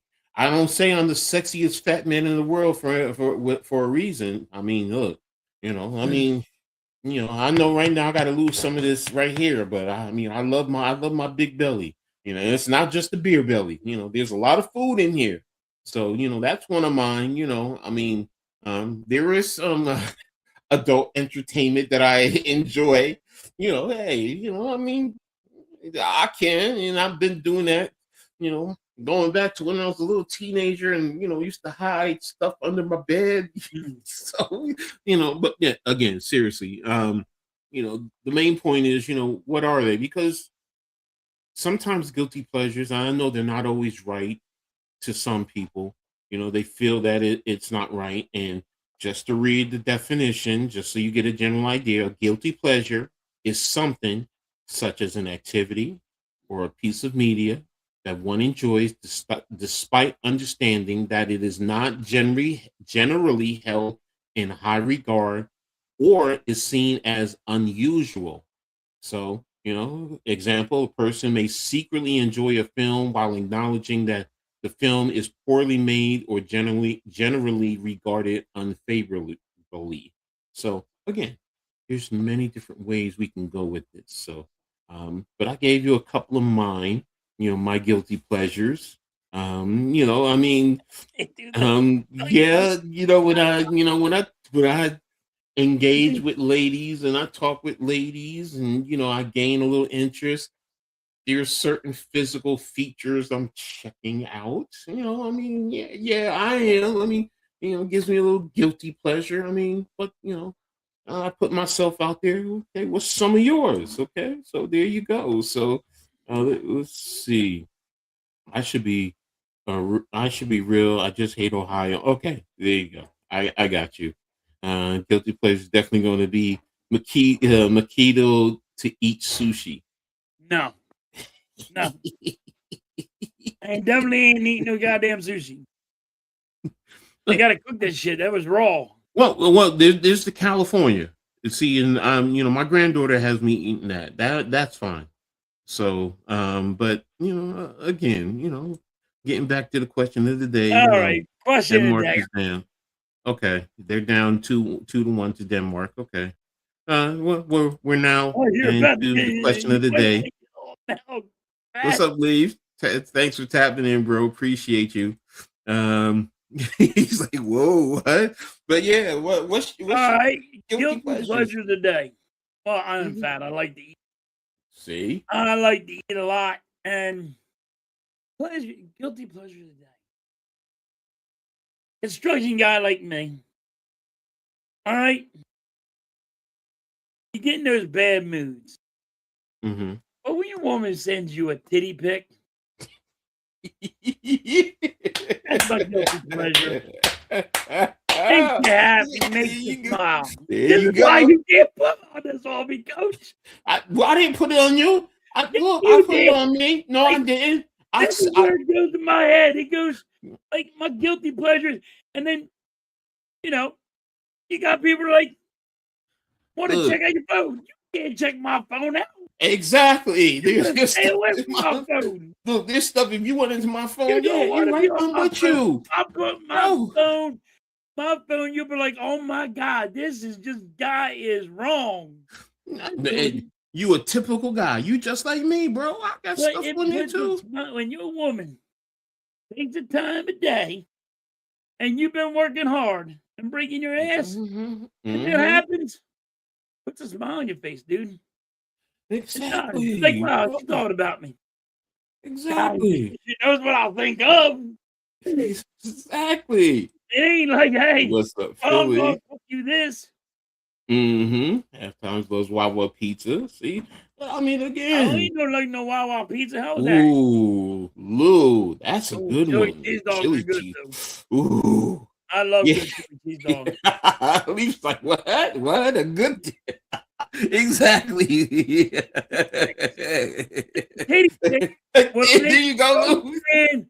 Listen, a good titty pic will make a grown man love everything, and they'll be in the Well, greatest mood ever. look, you like that. I'm like Sir Mix-a-Lot. Baby got back. All right, Well, so you see it, and you got back too. You so back. But I'm thinking of me. You got you see you see a little bit of back or titty pic. makes a grown That's the man difference. smile. Yes, it does. Yes, it does. And Darth, that's a different one. I get it too, because I do love Prince. I do love Prince, and that is a guilty pleasure, and you play it over and over again. So you missed all of it. So there you go. Hey Vic, we all do, bro. We love to eat, We all man. eat too much. Dude, you go to your doctor. What does he always tell you? You You're gotta lose weight. overweight. You're like, dude, Yep. I'm not overweight. Oh, damn, you're overweight. Look. Last night, my daughters came over to cook me dinner for my birthday, and they went into the refrigerator and they're like, "Damn, Dad, there's no room in your freezer." I said, "What did you expect?" I'm The like, and freezer. they're like, "But you're by yourself." And I'm like, I said, "Your dad love to eat. Look how big he is." Dad, that's not healthy. I've been like this all my life. I've been big since I was 4 years old. You think I'm gonna stop? And I'm 59 now, so 55 years. I'm Kamala, the Ugandan giant, ain't got a stomach like me. So there you go. So, Jay has a good one. Video games. So I mean, yeah, that's a good one. Hey, look. So there's a lot of y'all that are guilty there. That's a guilty pleasure. Yes. I'll play that video games. Hey, look, I said it earlier too. Sitting down and breaking down football plays. I had a friend who didn't go anywhere, and she said to me, "There's more to life than football, Ed." And first of all, the look I gave her said, "Child, if you don't get away from me with that stupid statement, But I get what she's saying. But yeah, with me, football, that is a guilty pleasure. Hours upon hours watching film. I'm doing it now. College film, the NFL film, looking at plays. Man, if y'all go to you can even ask Miss Halftime. What do I love more, sports or her? I'm not answering that. I'm telling you, she's just there to tell me you love fucking sports more than you love me. Well, you know what? In fairness, I've had women who said, "Look, I've had a woman said she's not going to do." Dude, gotta get a good titty pic. Oh yeah.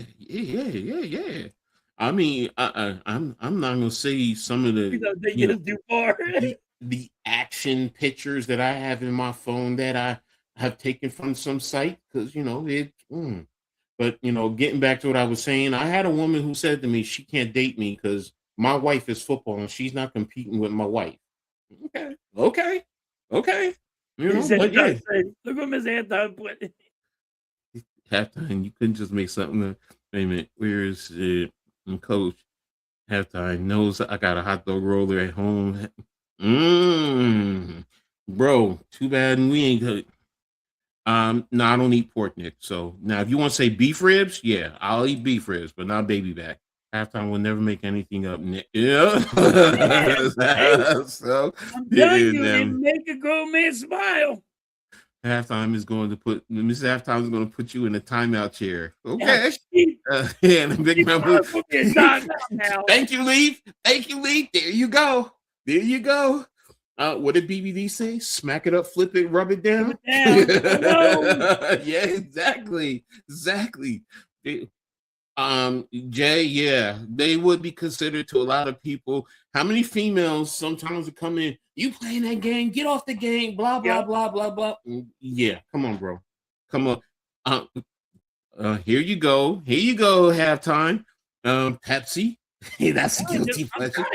I'm trying to get them to bring in. I'm surprised nobody said beer, or liquor. Yeah.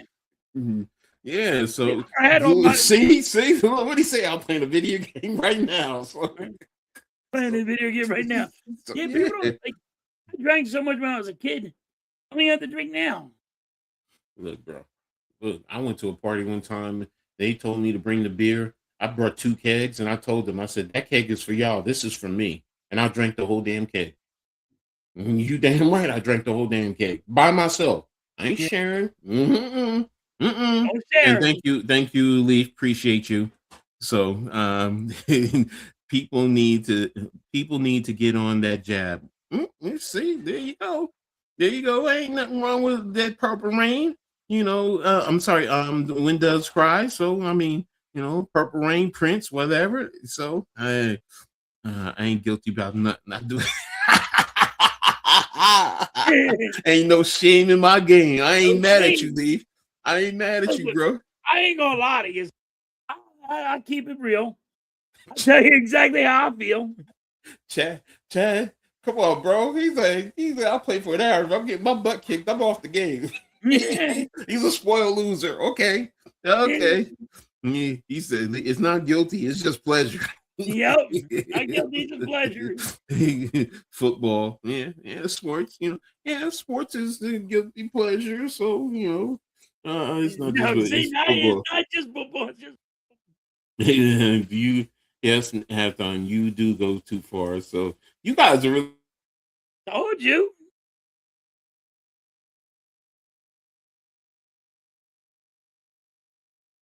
That is lighting it up. Coach froze. That's true. That is true, Lou. I mean, and you know what? I don't let him I mean, hey, whatever. I play my game. I play football. I deal with football. I'm a football coach. You met me. I was a football coach. That's what you got to deal with. Either you deal with it or not. And I like adult entertainment. I like watching some of the videos, and I'll tell you straight up. And you either like it or you deal with me or you don't. It's my as we've said, it's my pleasure. It's my guilty pleasure. So yeah, it takes them an hour. I just think I go dark, man. He does love sports more than this is Halftime. So y'all are killing it today. Wait, what you say, Coach? She shouldn't date you because what? Oh, she said she couldn't date me because she felt football was my wife. And I'm like, okay, because trust me, my kids will tell you. I mean, after they lost their mother and I was just their only parent, you know what? They used to come to practice with me because they were younger, do homework, whatever, going to football practice, going to games. We went down to Miami, to Homestead to a bowl tournament with one of the teams. And my daughters were right there with me, and look, they used to have crushes on some of the guys on the team. They're like, Daddy, he's cute. Excuse me? They're grown men. You guys are teenagers and younger.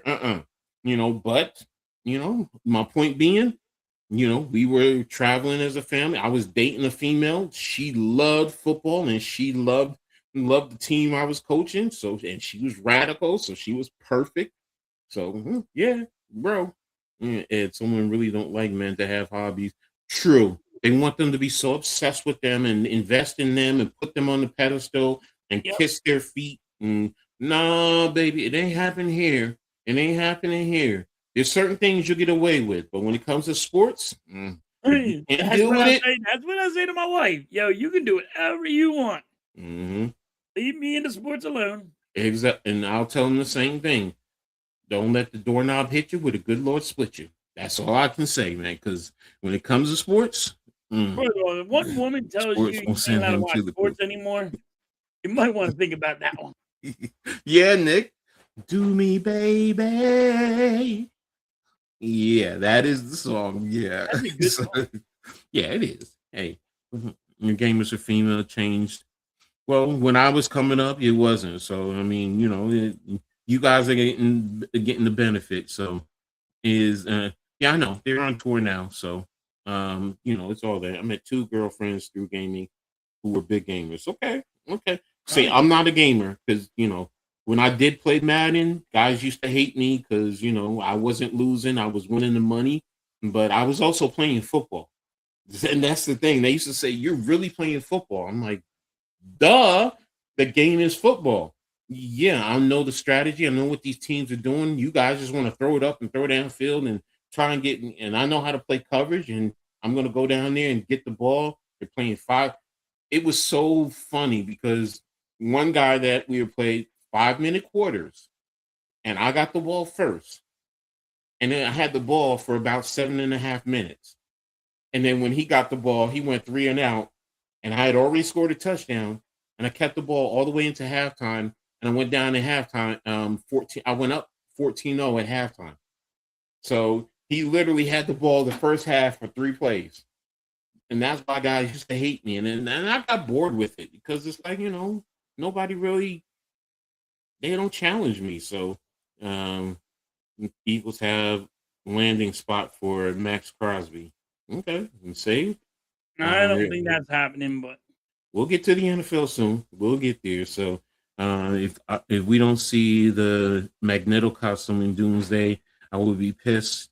Jim Lee made that character serious. Okay, something that's over my head. I'm not even gonna touch it. I love watching movies. That's a nice guilty pleasure. Watching movies. Depends on the type.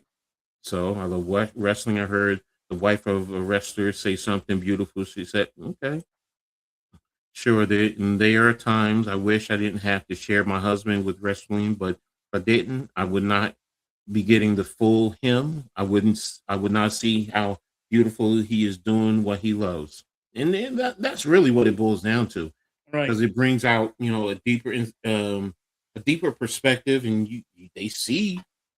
Some women can really see the true you, and they can appreciate you. Yeah, Darth, my favorite characters are Venom and Magneto.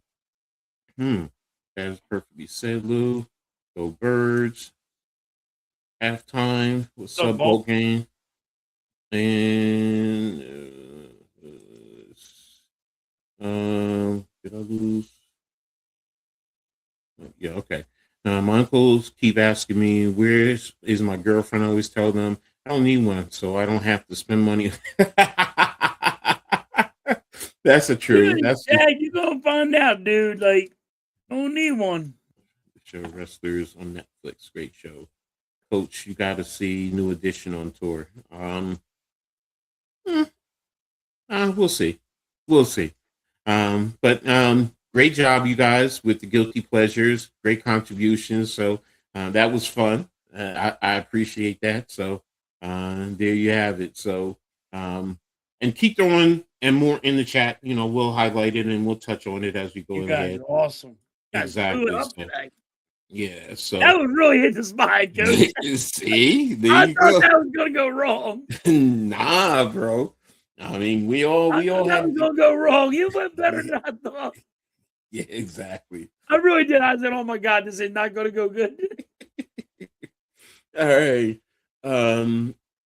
What time are you and Mrs. doing your you told me about today? The game, you and your missus? Yeah, she's gonna sit there. What time? I don't know yet. She's trying to find out if she can get online. Oh, okay. And me and her is gonna play a game together. Okay, I just want to make sure we have time to finish out the show. That's all. You got plenty of time. Okay. Well, in NBA news, we're going to look at the conference standings. And where's the NBA? I had the NBA. Here we go. All right, so let's get back. All right, so we're going to talk about the thoughts on the Sixers and Knicks this season so far, what each team needs to do to win the East, and our level of confidence with each. So, and let's pull up share screen. So when we pull up the standings, here we go. And just keep it right here in the Eastern Conference overall. Well, division, let me start with the division in fairness. Boston's in first, Knicks are in second, Toronto's in third, Philly's in fourth, and Brooklyn is in the toilet as usual. So, and then in the conference, we have Detroit first, Boston second, New York third, the Cavs fourth, Toronto fifth, and the Sixers sixth. So right now, both teams would be in the playoffs as it currently stands. And to be honest, both teams, if the playoffs started today, would be playing each other. But as I said with the question, let's put that back up there. Let's talk about our thoughts on each team. Halftime, we'll start with you with the Sixers. What's your thoughts so far on how the Sixers season has gone so far? Uh, when PG got suspended for 25 games, that hurt. Okay. So, but they've been all right. Where they might prove me wrong, where they make the play in, but I think they're going to go at the end of the year. I think they're going to lose a lot of games, but Okay. I think they'll win maybe 11, maybe 12. Is that enough to keep them in the playoffs? Just don't know. But look at who's behind them, though, because do you have confidence in Orlando or Miami, Charlotte, or Atlanta will Well, be able I to think touch I them? think I think the Magic can pass us. I think the Heat can pass us. Okay. But I mean, if them two, I think they could pass us. Let's That's what I'm see. worried about. If we go on a bad losing streak and they go on a good winning streak, then yeah. Well, if you look here, the last 10 games, you guys have been 6-4, while Right. both Miami and Miami and Orlando are 5-5. So, they're just playing 500 ball. So that's the concern with them. Now, I understand what you mean about Orlando because I've always had, great admiration for Orlando, but, Pinchero just has not been playing up to the level I expected with him. And I think Wagner, if I'm not mistaken, he's either out or was out for some time. So that He's out for also some hurt. time, right? I think he Yeah, I think was. he was out for some time. I don't know if he's back. So that's also a key factor. So Miami, I think that they go by whatever happens with Bam. Pretty much so. Now, I do think because there was always the trade talk with them, so guys were on the edge, which is also another key factor. So now, that the trade deadline is passed, you're going to start to see teams relax and just play with what they have. So to Right. be honest with you, your key to me, and I said it at the beginning of the year, it's going to be Embiid. Now Embiid is in and out, and I get it. But if he plays up to what he is capable of, you guys are a tough team. And I can honestly say I can see you guys passing Toronto. I I don't really think you can I pass don't trust Toronto. I don't trust our bench. Okay. Okay. Our bench has been really, really been bad.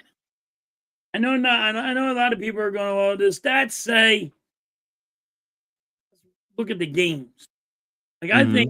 I think you should have at least a couple of guys always contributing really good, almost in the double digits Mm-hmm. of your bench.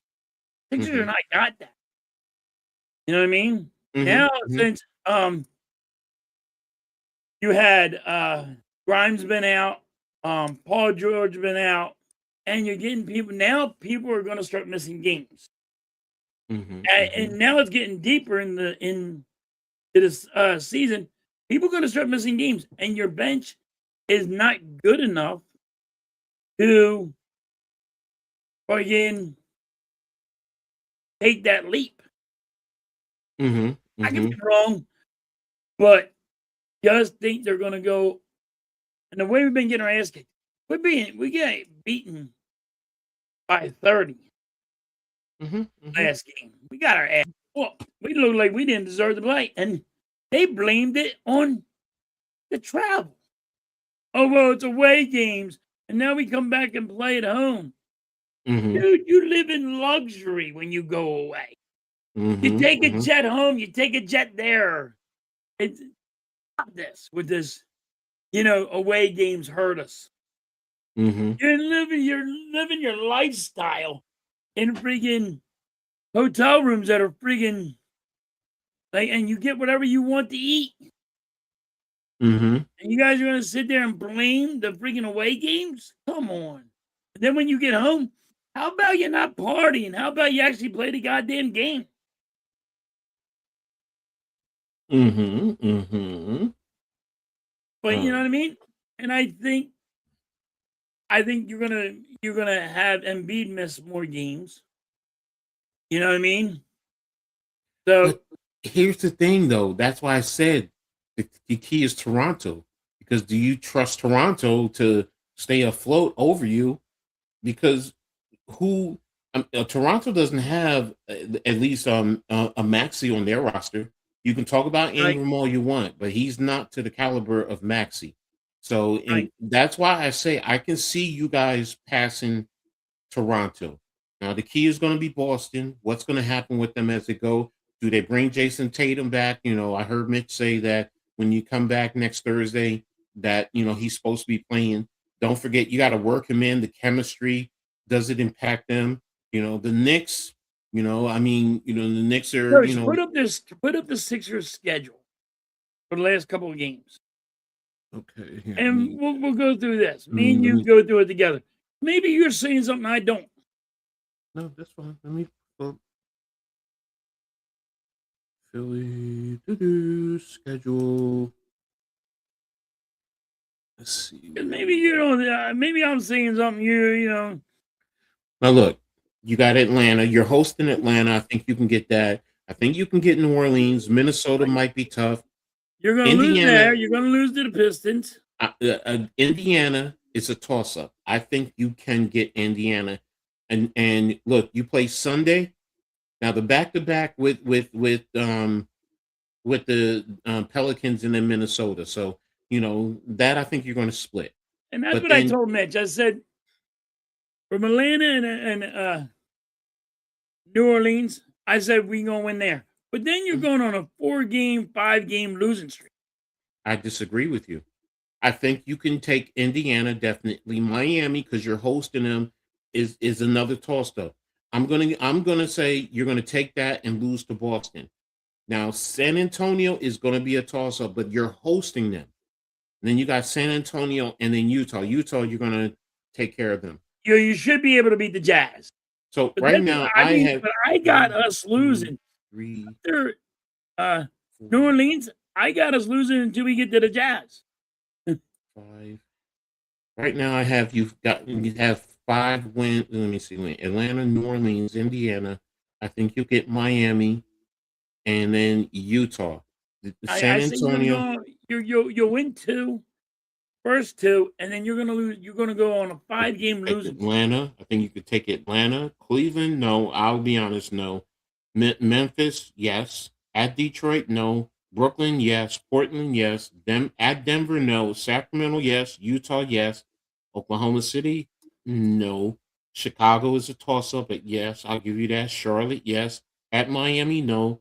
At Washington, yes. Home to Minnesota, I think you'll get that one. Home to Detroit, that's a toss-up because that's a back-to-back. Now, Detroit. Embiid, if he Detroit's a doesn't, good team. yeah. So do you sit Embiid for Minnesota to play Detroit, or do you play on Minnesota and then sit him for Detroit? And then So you're you at sit them San for Antonio. Detroit. I don't think you get San Antonio, Houston. Yes, you will not win. And then your final two with Indiana and Milwaukee. So I'm giving you a good percentage of games that you can win. I really, You're more positive than I am. yeah, and I see it, and 'Cause that's why. and out of that, there's games I got us winning. Let me see. Okay, 1, 2, You know, 3, maybe we can get 10. 4. Maybe we can get 11 wins. I'm gonna have you split with San Antonio. So 1, 2, Okay, all right. 3. I mean, 1, You 2, got more faith than I 3, do. 4, You got 5, more faith 6, in this team than I 7, do, Coach. 8, 9, 10, 11, 12, 13. I'll say you'll slip up to Charlotte, lose to 14, Did you beat the Jazz 15, yet? 16. I give you 16 more wins, to close out the season. And I was saying 11 and That's 12. 46. That's 46 wins right there. So I said 11 and 12. We're Mhm. gonna we'll win 11 or 12 the rest of the year. You're saying 16. Yeah, I'm giving you 46 wins on the season. So 82, I don't have 12, 40. 6. So what's that? 46 and 34. I have you at 46 and 34 overall. I have 42. You have us at 46. Yeah, if you go, wait a minute, yeah, did I do that right? Yeah, my addition is right, Ed. Your addition is usually right. So So you're saying if we win 12 more, we're good? I don't think you're. I yeah, don't. I 46. don't. Yeah, 42. I have you 46 and 36 on the season. So I have you winning 16 more. Not wait a minute. Is You it? have us winning 16. I got us winning 12. Yeah, yeah. I have you winning 16 games. So if we win 12 more, do you think we're in the playoffs? Yes, the Do you playoffs. think? Yes. Because I say we're winning 11 to 12 more games. That's it. Because the question is Orlando. I mean Toronto and Orlando, But and then also, Miami. it matters what the Magic do. It matters what Toronto, the Magic, and Miami do. I Yeah. think you're going to end up in the 5th spot. That's the whole point. I give you at I think we're 46. just going to be on the outs. No, you're not going to be in the play-in. I think you're going to be in the play because I don't trust Orlando, Miami, Charlotte, and Atlanta. I really don't. I don't think they have what it takes to compete with you guys. You're still going to get Paul George back, Yeah, but you're only getting Paul George back for 10 games. but then that's all you need him for is to rep you for the playoffs. It's going to be enough. And then when you do have that, that may even change the whole complexity where those last 2 games, let me pull up those last 2 games. I mean, last 4 games, you might right. get 3 out of 4. Let me I'm hoping you're right. see. I hope we get in there, but I don't think we are. Let me see. The last 4 games you have, San Antonio, Houston. Those 2 are going to be key. If you get Paul George back for the final 10, Yeah, you're not beating San Antonio. You're not beating Houston, even if you have Paul George there. 8, 9, 10.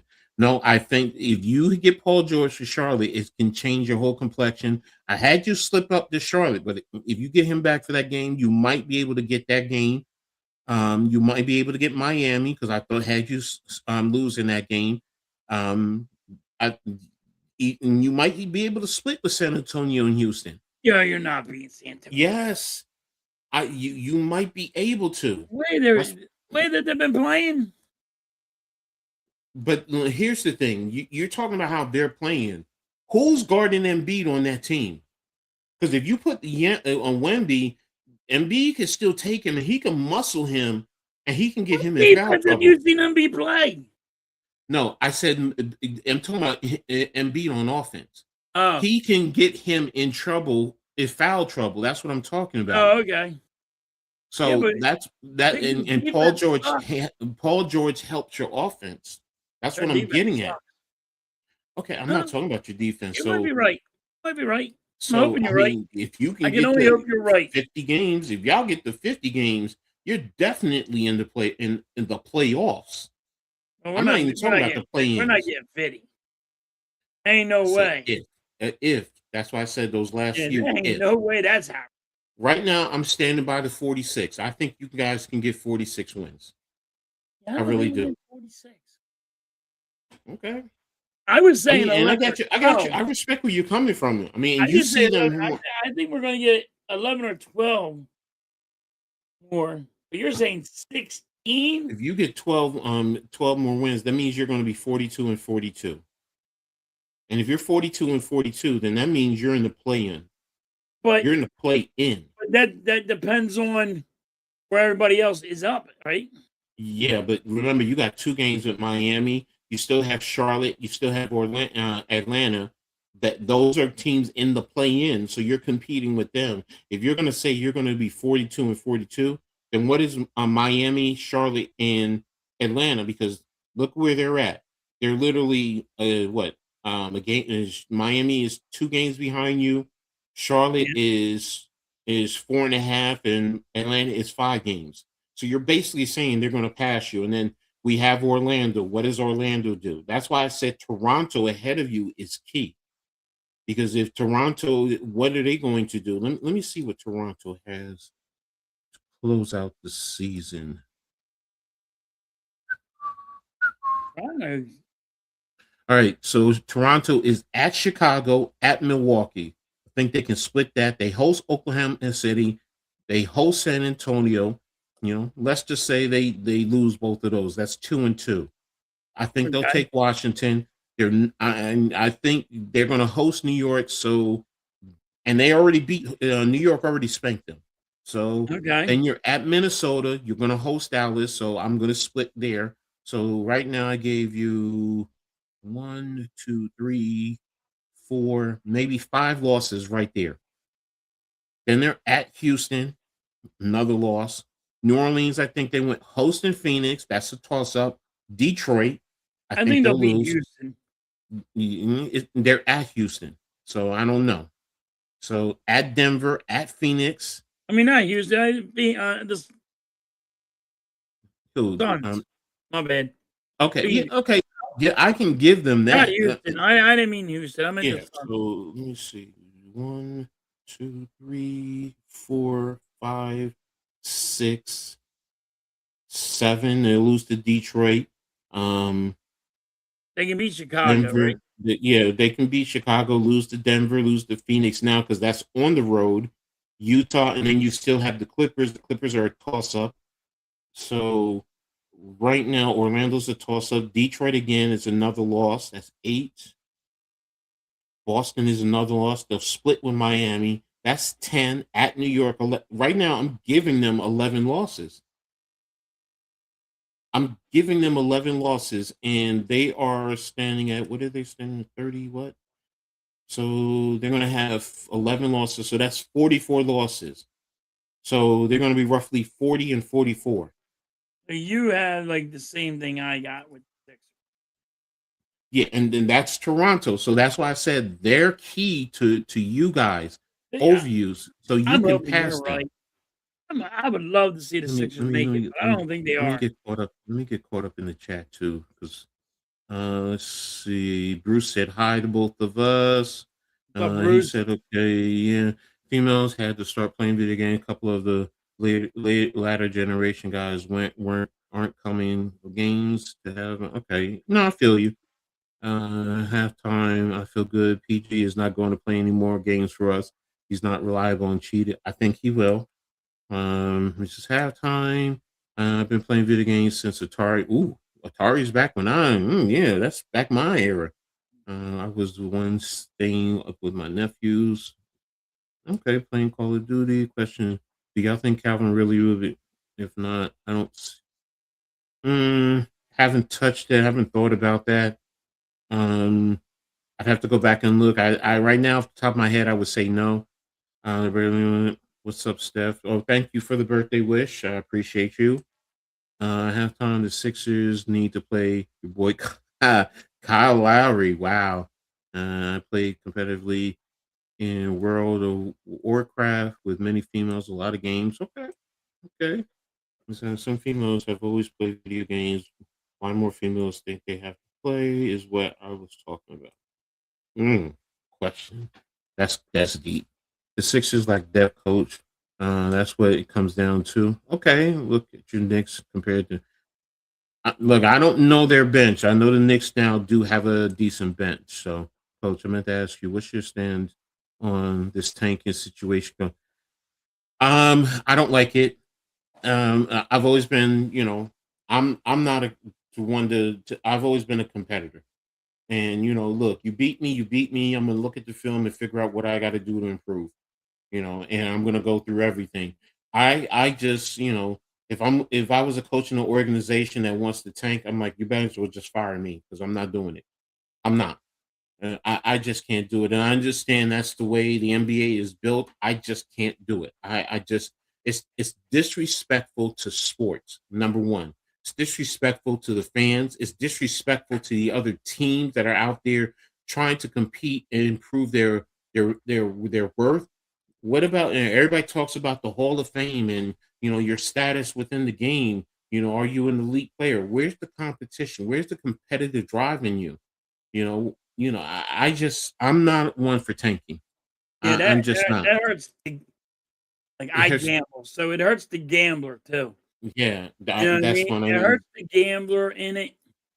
I love to gamble on my sports, so mhm, it the hurts that. integrity game. Yep. But like I always say, players don't tank. The hmm organizations do, Yes. and because a player has to go find a job somewhere else when he gets let go or gets traded. And they got to say, hey, this guy's going to play with heart. He's not just going to throw in the towel. Exactly. Now, but I do not like tanking in any sport, but always say it's always going to happen because they want better draft picks or But whatever it there's is. no guarantee with draft picks in Huh? the NBA. In the NBA, we've seen Simmons with you guys, Anthony Bennett with Cleveland. I mean, you Yep. can go through to see the number one overall draft picks who have been flops, and then you've seen guys who come out of nowhere. The greatest football player that everyone says, but in fairness, Tom Brady was a late round draft pick. And look at what he's considered the greatest to play the game. No, you just play the game and let everything fall where they may. In basketball and football and hockey and baseball, no. I mean, what are you teaching kids who are coming up? What are you teaching them? You have a responsibility. That's how I say it when you talk about, like, when people talk about Belichick and all. What are you teaching your kids when you say cheating's good? Mm-hmm. And you can get rewarded by cheating. And what are you teaching your kids when you say, throwing a game? Mm-hmm. Like shaving points, if you really want to look at it. Thank you. Thank you. Sixers offer for Fred agents and injured MB and most every player, PG. Even Josh Hart has a national wide commercial. Yeah, he does. It's going downhill fast, coach. We can't hit a damn three to save our hind parts. After hates the Sixers' perimeter defense more than anything in the world. He calls Nick Nurse dumb. He is. Like, the defense part drives me crazy. Because he's not watching every game. Look, here's the thing. It's not just a matter of you guys. I keep saying it. Like, you guys are focused on your team. And I understand why. Okay. I even said it also is about the teams around you. I'm not just talking about the Sixers. Right. I just broke it down. I just went through Toronto. So you're telling me Toronto is going to stay ahead of you guys? You're that confident? Miami is iffy. Charlotte, I think Miami's going up. But we didn't even look at Miami's schedule. I think mean, Miami's going up. I mean, here let's Let's look at. schedule. Wait a minute. I'm gonna look at Orlando's first, and All right. then because Orlando is they're going 26, 28, and 25. I don't know that they're going up first. Where's the okay? So when we come back, they're at Sacramento. Yes, they're at Phoenix. I think they will lose that because they're on a 4-game West Coast. Let's just say they split with the 2 Los Angeles. So that's 2 losses. I don't see them beating Houston. I don't see them beating Detroit. Dallas, Washington, yes. I don't see them beating Minnesota. I don't even see them beating Milwaukee in the back-to-back. Not Cleveland. So right now, you can't get them to beat Milwaukee. No, because they're in Milwaukee. Milwaukee. Get rid of their coach. It's in a back-to-back. That's why I said it's a back-to-back. That's why I said that. It's March 7th and March 8th. So you're at Minnesota, where Minnesota is going to be very physical. They are a physical team too. That can also wear you down. Milwaukee just proved that, you know what? They still have some talent. And Cam Thomas, who they picked up, is now showing how the Nets did misused him. And he's putting up points. And what's to say Giannis doesn't come back because they start to see anything? And if you do get Giannis back, like everyone's looking at their record and, oh, they suck. And I'm looking at everything. I'm not looking at just one team. That's why I'm doing this for everyone. Look at this. Like, first of all, like I said, you're coming back and you're going on the road for 4 games. And I'm giving you 2 wins. I'm giving you, honestly, I think they could lose Phoenix, and you're going to the next day, you're going to Los Angeles to play the Clippers. That's a toss-up. So that's why I'm saying they could win that. They can beat the Clippers. Yes, they can, but it wouldn't surprise me if they lost. The Lakers, then, is going to be another toss-up. Then you're hosting Houston and Detroit. I can't see them winning those 2 games. I can't. I just can't. Well, I and don't think then they're going to be Houston, but Detroit. you don't think they're going So to be right now, Detroit? no, I don't think they're going to beat Detroit, even if they're hosting them. So right now, out of 1, 2, 3, 4, 5, 6 games, I have them winning 2 games, and that's 2-4. No. Mm, mm. Tell me, will they beat Sacramento in Sacramento? Yeah, Yeah. yeah, I think they will. Will they beat Phoenix in Phoenix? Yes. That's where I'm like, no. No. Will they beat the Clippers? That's a toss up, but let's say they do. Do they I say beat they the beat the Lakers? Clippers. Do they beat the Lakers in Los Angeles? No. No.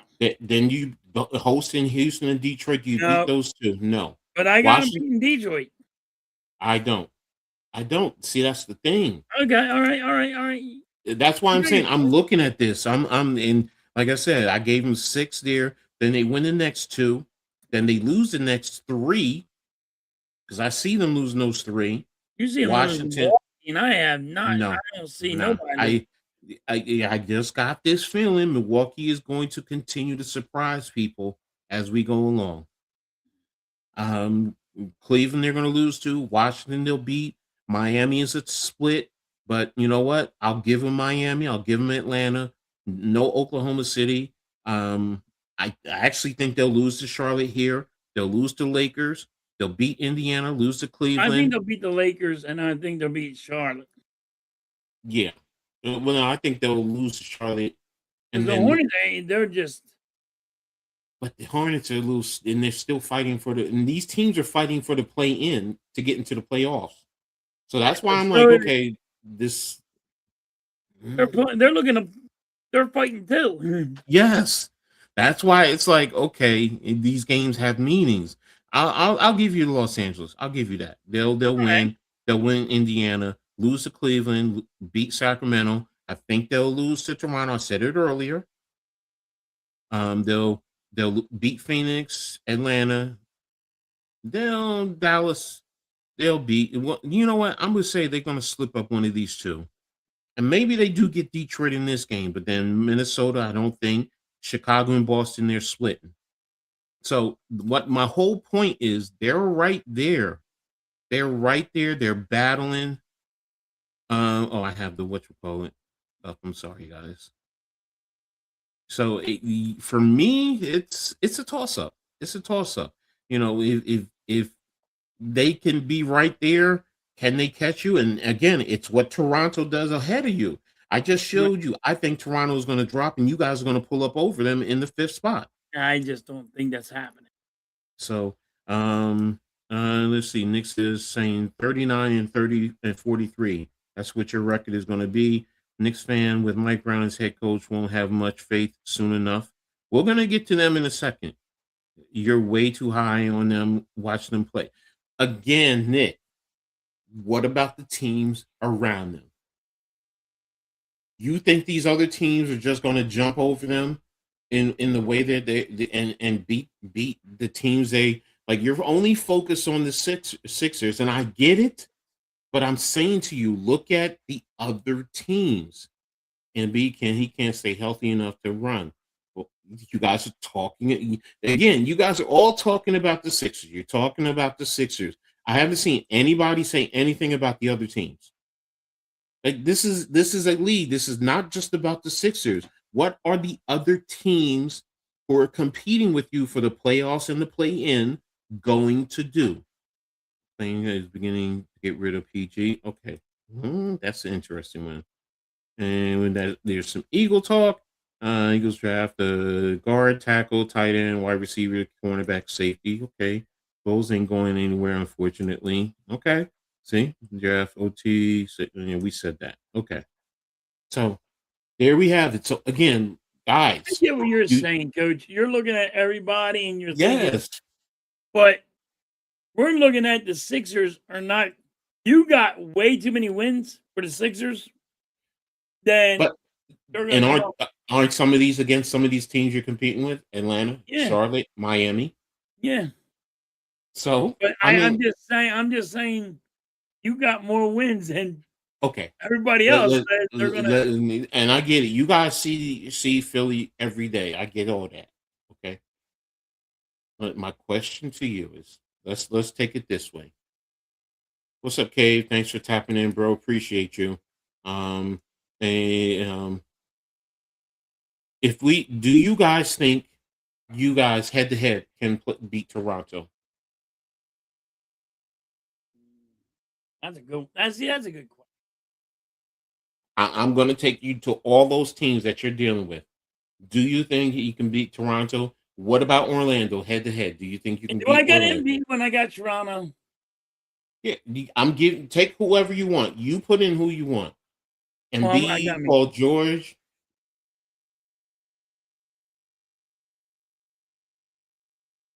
Yeah, I think we can beat Toronto. Okay, let's go to Orlando. Do you think you can beat Orlando? No, Okay. What about Miami? I think Miami got us. Charlotte? Probably just beat us by 30 points, but they were up by 50 on us. So no. You don't think head to head you can beat They Charlotte? spanked the shit out of us, That's coach. one game. Everyone gets spanked. Come on, halftime. You've even seen in the NBA back in the day, the Celtics spanked the Lakers, and the Lakers turn around and win the championship in that series. So Yes, but you've not, seen that. So come on, we come on. just get spanked too much. If you're gonna go by, oh man, I'm so freaking upset how bad we been that's getting the point. You spanked. guys are putting your emotions. That's why I say take the emotions out and look You at know, the I facts. can't take I'm my a Knicks feelings fan. as a team. I'm a Knicks fan. Y'all know, and I'm hard on the Knicks. I am right now. I am so mad. How many points we been getting spanked by? It's ruthless. Be honest with you, I think Toronto has our number. Well, you know what? You guys all feel that you know what you're going to basically be a play-in team, if that. I say we don't even make the play-in, but if you're saying 11 and 12 wins, if you say Literally, 11 and 12 wins can make you in the play-in, you think? Wait a minute, because listen to what you just said.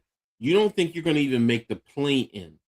I said if you're saying 12 wins, 11 to 12 wins make the play-in, then we'll make it. But that's it.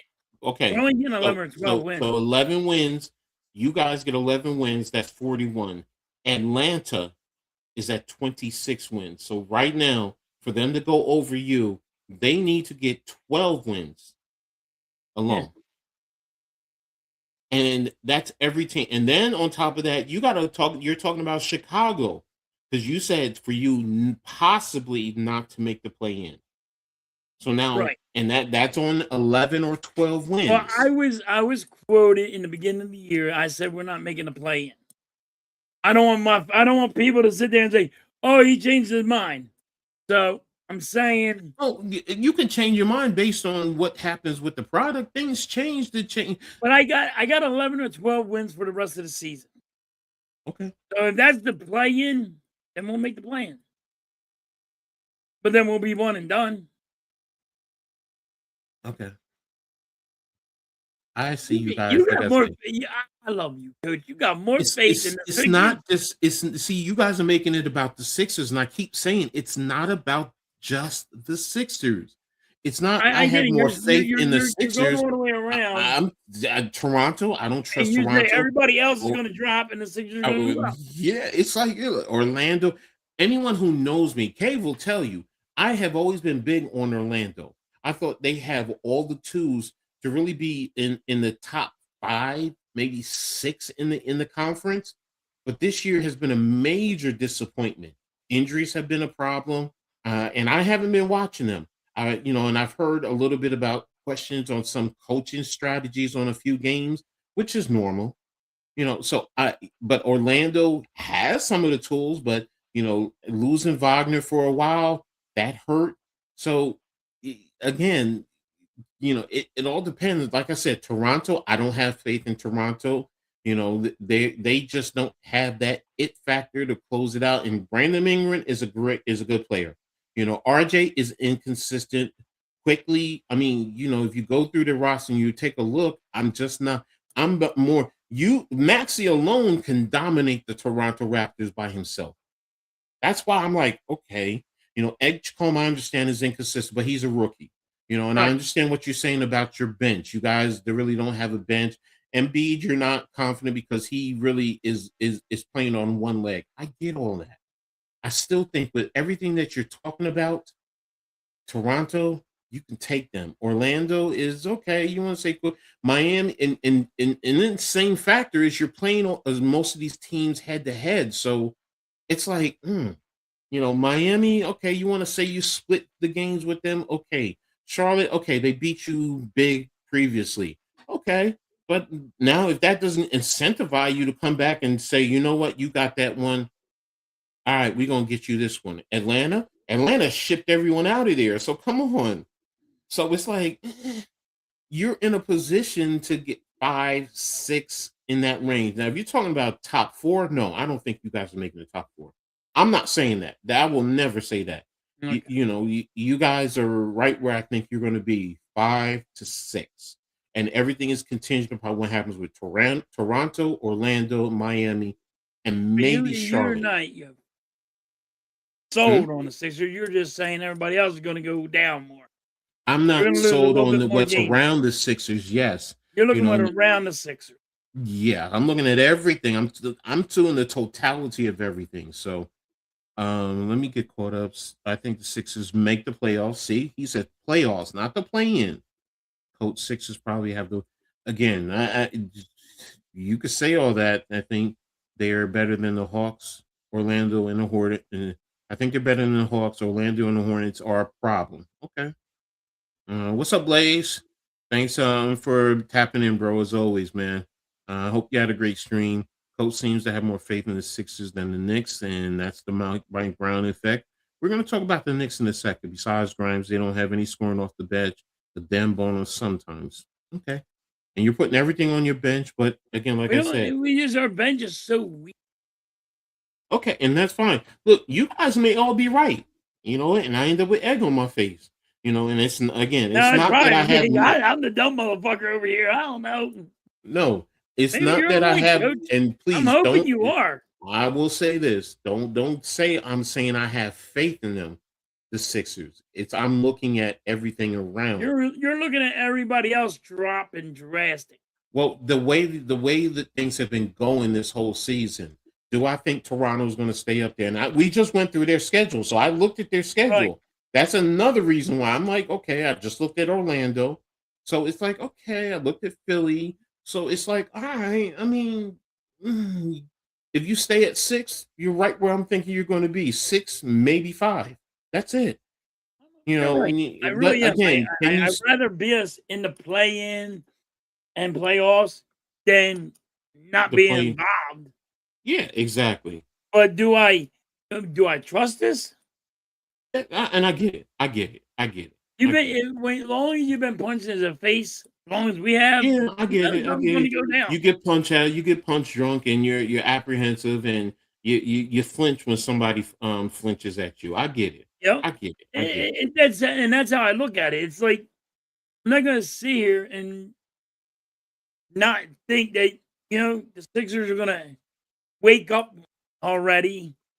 Now, if you would have told me they would have made a move and made our bench better, Mhm. I would have said something different. Okay. If you would have Okay. made my bench better, I would say something different.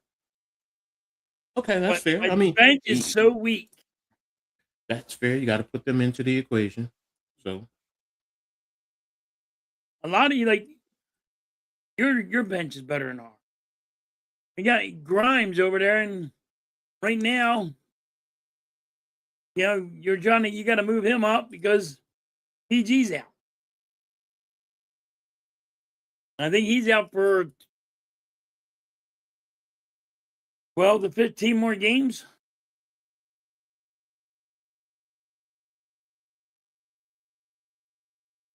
that's interesting. What? I didn't know he was out that long. Yeah.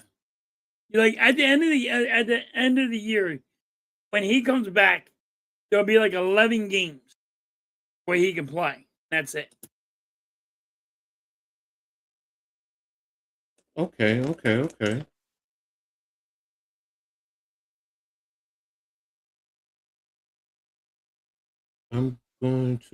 Let's go ahead and move over to, the Knicks. And let me see, besides Brian, your Knicks, on the other hand, are great. Alvarado, halftime the other night. Ooh, hold on a second. My screen is acting up. And Dewar is underrated. Okay, so talking about the Knicks, I'm going to be brutally honest with you. And everything is going to be about what happens with the Celtics, especially with Jason Tatum coming back, or how he fits in. I think the Knicks will finish at number 2. I really do. I like the additions. Thank you guys for Yabba Dabba Doodoo, because we got him and then we shipped him out, and you got Alvarado, and then you got whatever his name is, showing, who is released by the Spurs, and the defense on our bench now looks decent. It looks nice. You even have some scoring along with that.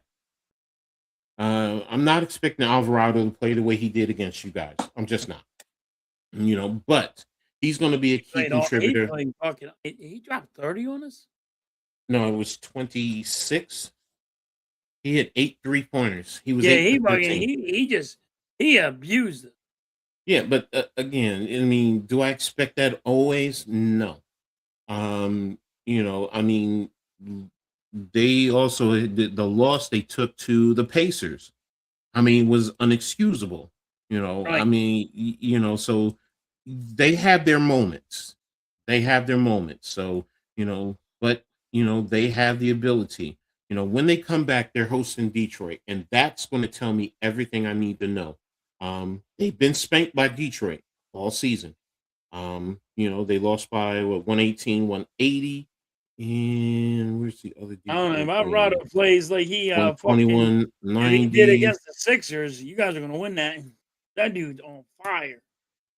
So yeah, the Knicks are being spanked by Toronto. But again, how they compete, and they have how many more games? They have one more game against not Toronto, against Detroit. So when they come back on Thursday, that game is going to be key. If they can get that game, that's going to tell me everything I need to know. Then they have host Houston. I think they can get that. I think they can get Chicago. You Now think Cleveland. you beat Houston? Yes, I think we can beat Houston. And here's the thing. Here's the thing. Number one, I love Diawara. I love him. He's a rookie, but the kid is 6'10-ish. He can shoot the 3. He can play elite defense. He can handle the rock. The new guy they just showing, who they just picked up. Another one, 6'8", can handle. Now he's not a 3-point shooter, but he can play some great defense. He can rebound. He can cause problems. You see what Alvarado just did defensively. Can I get that for the Sixers? Defense? No, I get what you're saying as far as the bench. Yes, that's key. Our bench, I'm really liking. Deuce McBride is out right now. He's out. So, and he might not be back until right before the playoffs, if that. So, but it doesn't matter, because we have Alvarado and we have the other guys. Josh Hart, you can mix and match with them on the defensive end. They can play some elite defense, because everyone talks about Brunson and Cat, but now we have guys that we can filter in. OG is out, but he's going to come back. Mikal Bridges, Josh Hart. It's like, okay, now we have defensive guys, because that's what you need come playoff time. You need guys that can play defense. We can score. There is no denying that. Now, Cat, he has to be a little bit more. Oh, and I'm forgetting about Mitchell Robinson, the blockness monster. Come on, man. Now, his free throw shooting, it's a cause for concern. But he was making fun of us. He was making fun of us. He's like, what are the fans cheering for? We're killing you. And they just wanted chicken nuggets. Yeah, they wanted He's chicken like, no, nuggets. I'll make one now, because We haven't given Exactly. you no damn chicken nuggets. Exactly. But now you see his defense, and he can guard 1 through 5, and he's blocked guys out on the wing. So my point being is there is the defensive element there with the team. Do they have to mesh? Yes. With the new guys coming in now, yes. The injured guys coming back, yes. And you think about the offense that we have. Like I said, Alvarado just showed a little bit something. You have OG, you have McHale, you have Cat. Josh Hart, his 3-point shooting right now, he's at 42% on the year. He's never been like that. So he's now hitting consistently from 3. He plays D. He does a lot of the everything. Can give you triple doubles. You don't have to rely completely on Brunson all the way. Now, No. do you And need someone to create their own shots? Yeah, I need someone to step up a little bit more, besides when you Brunson. got Brunson, that's all he has to do is orchestrate out there. And then close out the game if he just becomes captain clutch and closes out the game to win. That's my point. This team can now be physical with other teams that are getting physical. You can still pull Cat out and still have big size out there. Think about this. If you wanted to put OG at the 3 and you have Shoen or Diawara, and the kid Shoen can also play the center. So it's like, okay, you have good size, you have good length, you can play defense, you can have good movement, you have guys who can bring the ball up, so it's just getting these guys together. Can they win? Can they finish at number 2? Yes. What's his name on ESPN? Not Shams. What's the other? Windhorse. He said he spoke to an Eastern Conference coach and a general manager, and they said, hands down, Knicks have the most talent in the East. Now, okay, that's them saying it, and I get it. They got it. The Knicks have to prove it. But now I just went down and looked at their roster, and I didn't even go through talking about Clarkson, who's been, struggling right now. But Clarkson is a bucket machine. Yep. So it's like, okay, there is talent. And Cat, if he gets his act together, he can be a dominant big, whether shooting the 3 or getting down into the post. So it's like, okay, there are keys there to the Knicks. And I'm enthused. Now, I'm not ready to go Google Gaga and all over the place. The Knicks still have to prove it. They still do. Starting with Detroit. But do I think they will finish at number 2? Yes. The dark horse to everything, because everyone keeps talking about Boston. It's not Boston. For me, it's Cleveland. And you can say what you want, but Harden, with those bigs, with the pick and roll, and he's helping Donovan, it can help that team and it can galvanize that team. And that's what it's starting to do. They're the one that I'm really keeping an eye on more than anybody, because they can come up and they can sneak on somebody. Clarkson and Tyler Cola can, yeah, exactly. And and that's the thing. If he's not with it, I forgot about Landry Shamet. Landry Shamet is another one who can start. He can play defense. He can give you good 3-point shooting.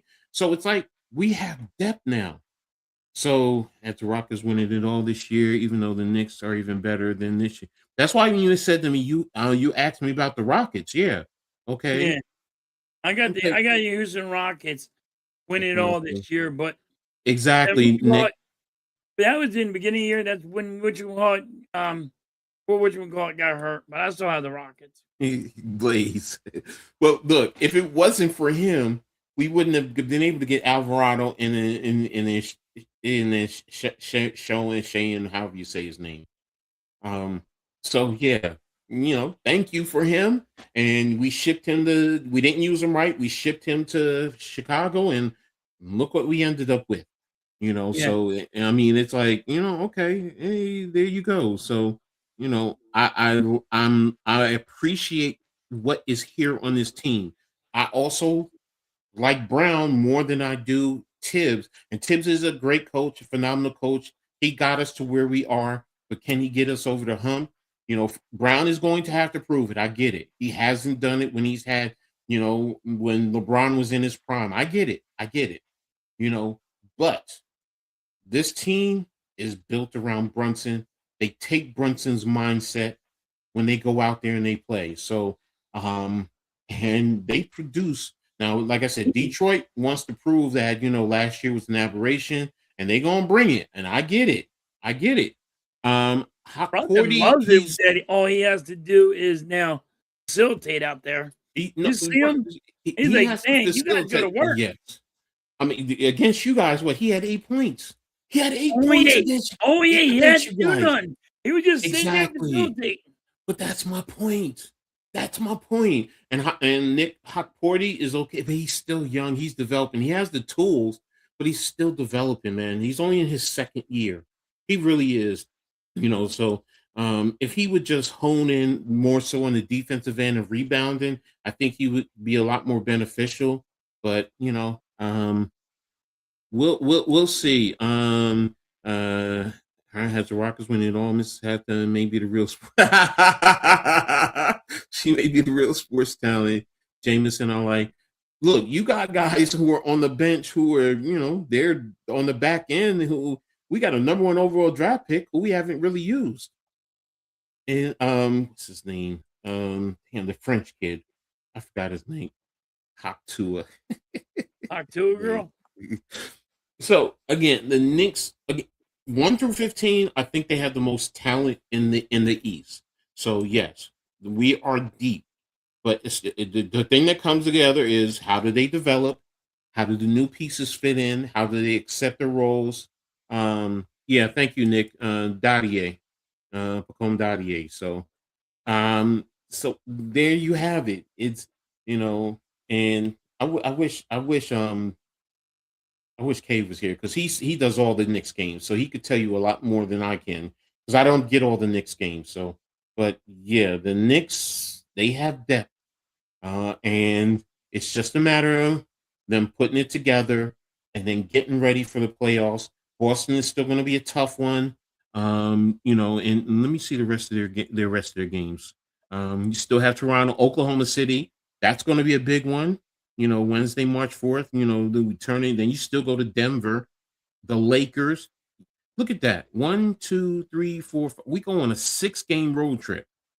So that could really change the whole makeup. Now, do I think they can take most of those games? Yes.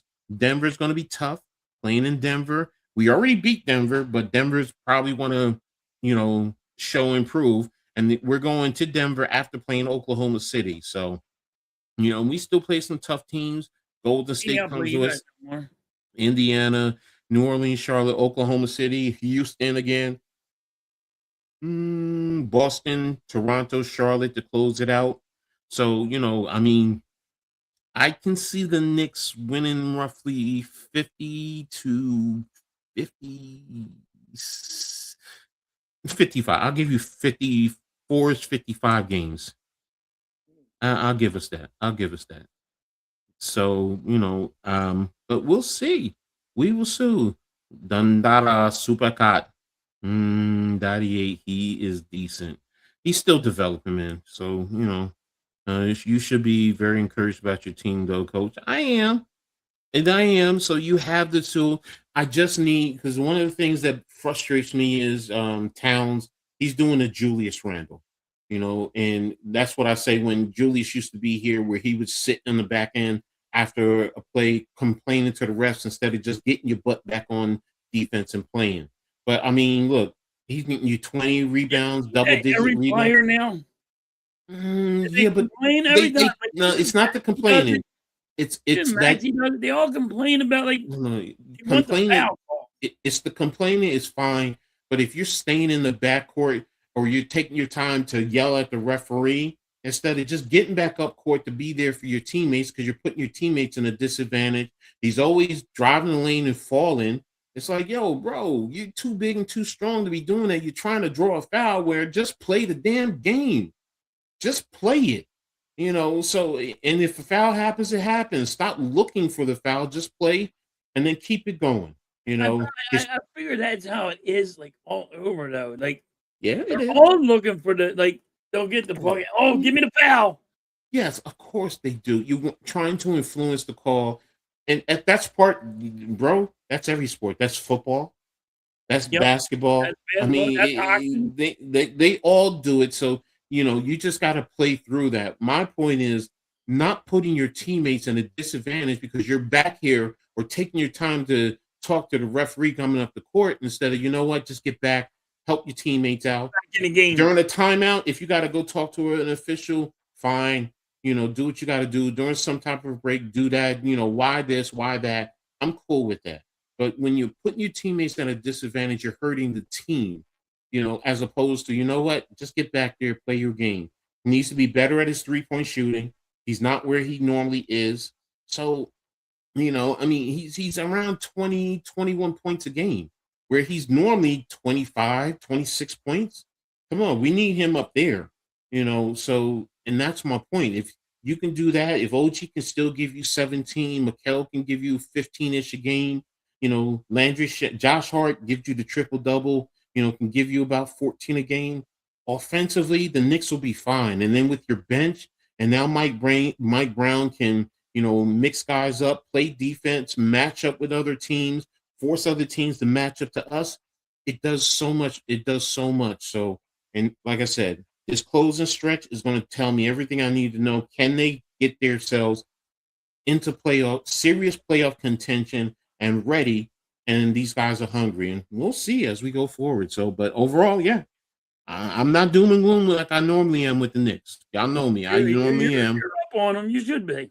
Yeah. So, and I like the acquisitions. It's giving me confidence. So there you have it. So, but now we're gonna go ahead before we start closing it out, and we're gonna talk about the NFL and what we can expect in terms of going on and the changes, so on and so forth. So let's start with your Eagles.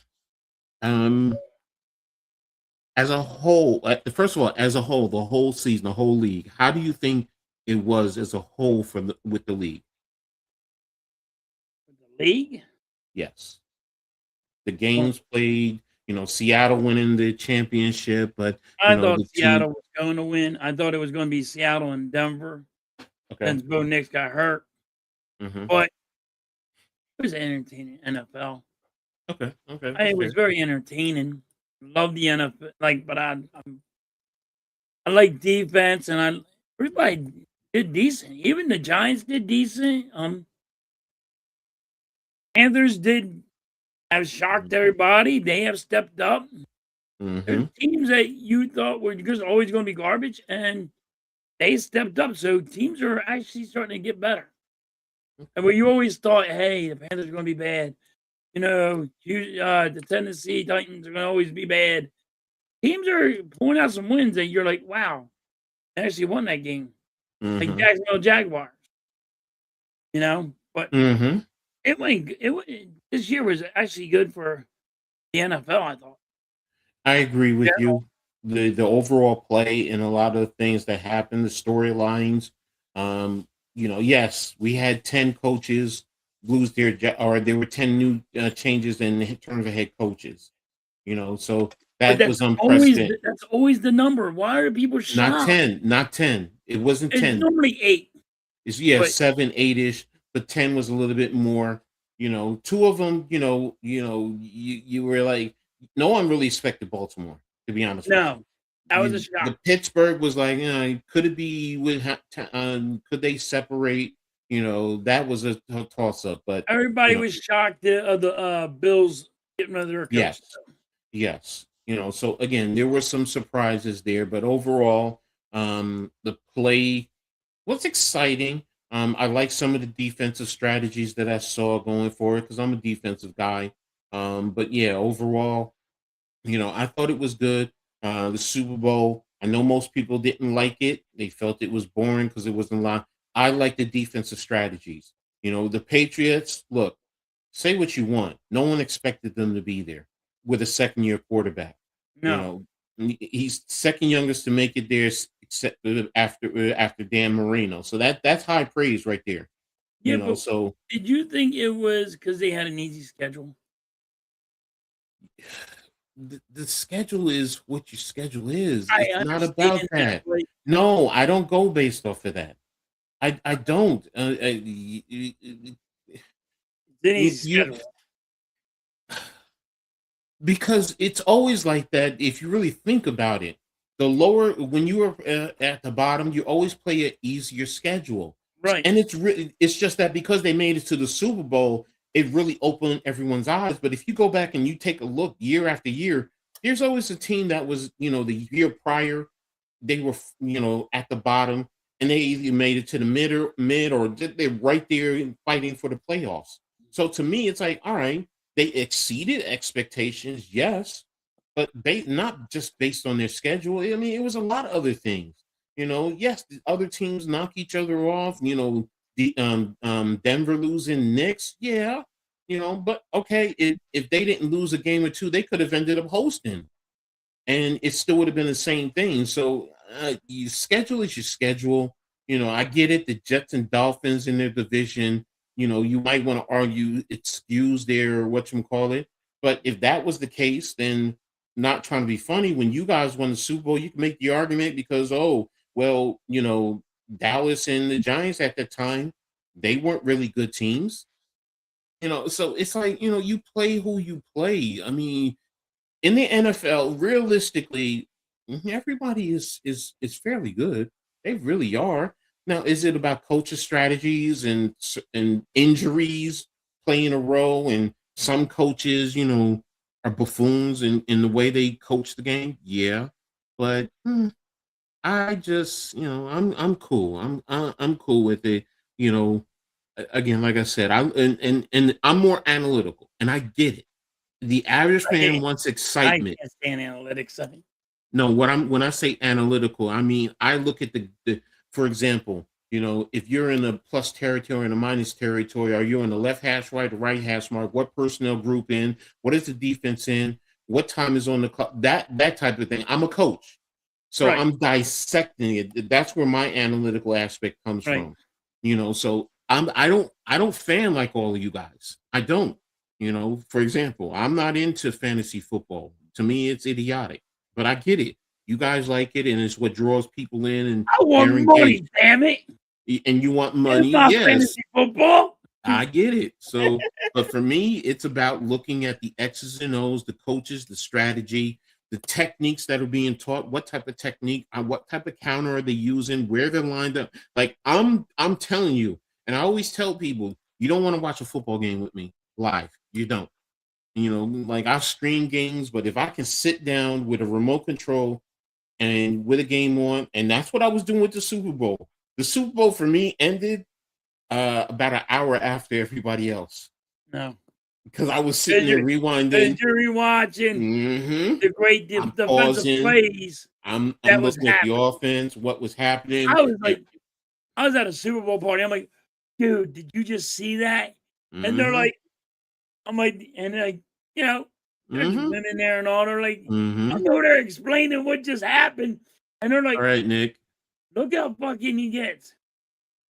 But Exactly. So thank you, Mrs. Halftime. I appreciate you for putting that in there. Make sure you guys tap in, not just to me, to Halftime, to the Aboriginal Sports Network and the Hardcore Sports Network. All the information is there.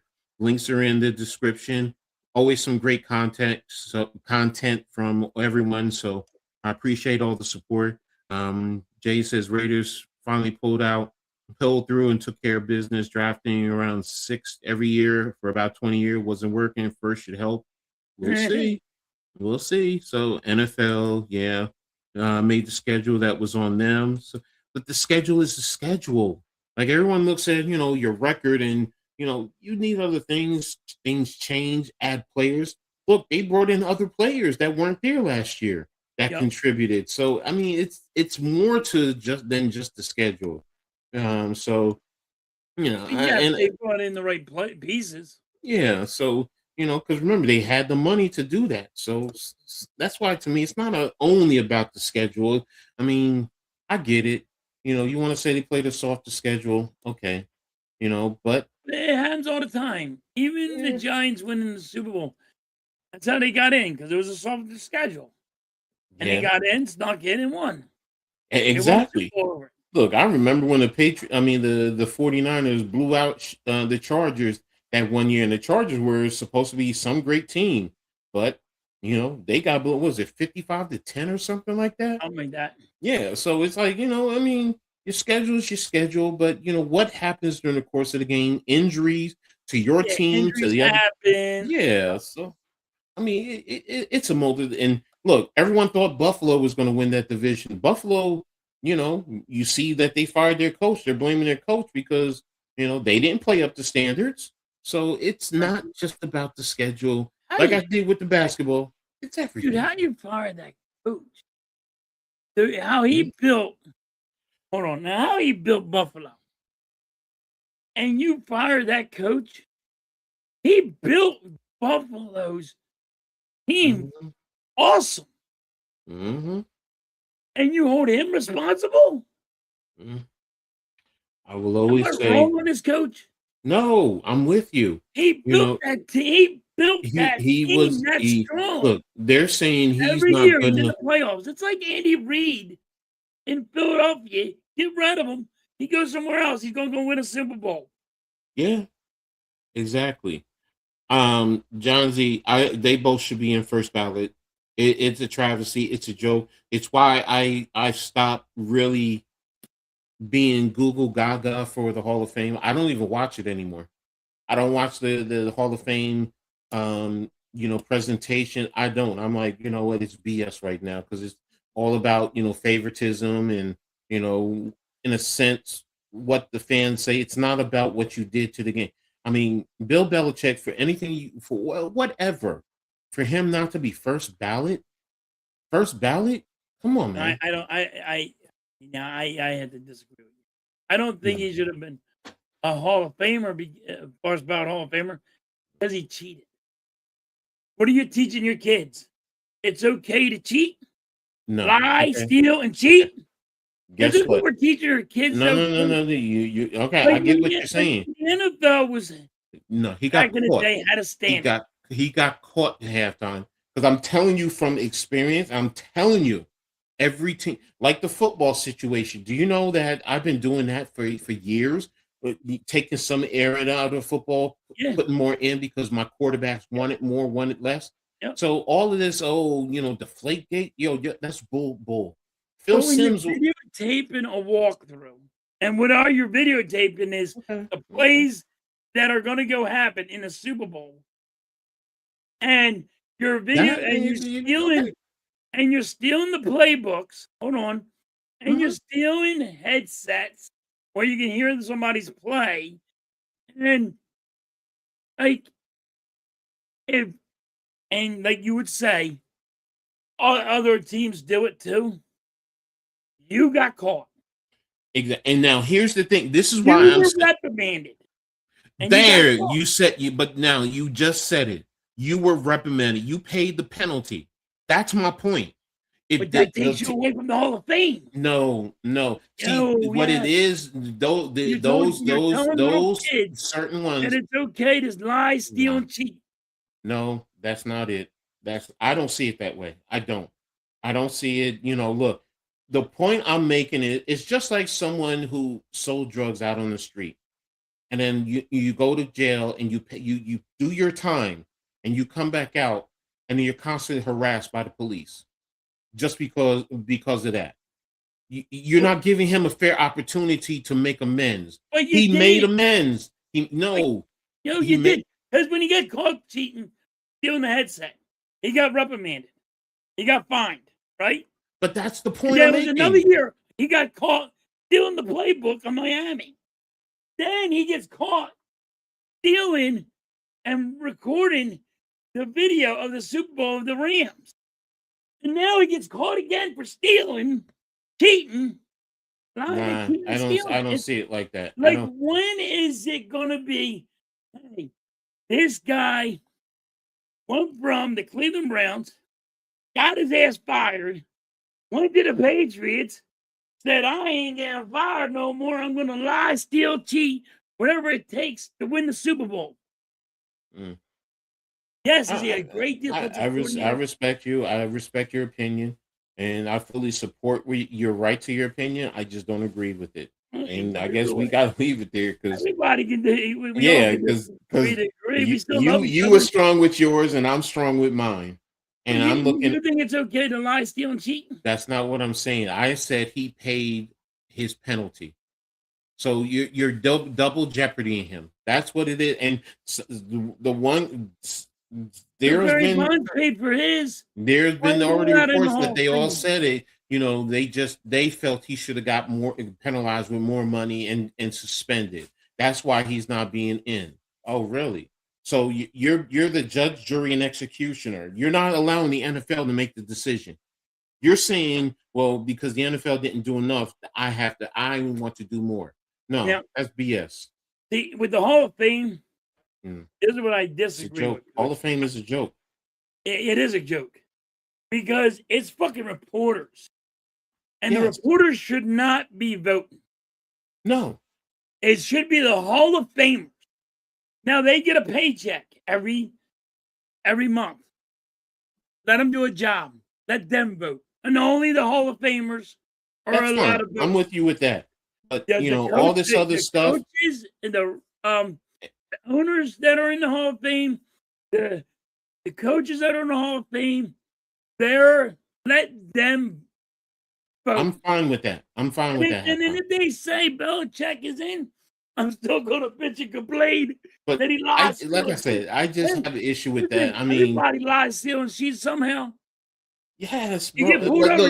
If Look. you're speeding down the street, you're not going to pull yourself over and give yourself a ticket. No, you're right about that. You're right. And look, But what I'm it's saying more. is, See, it's I more think to it when it comes to it. It's more to it when it comes to the Hall of Fame because you're also look, bro. I mean, you got people who killed people, drugs, rape people. Sorry, wrong thing to say. Physically assaulted others.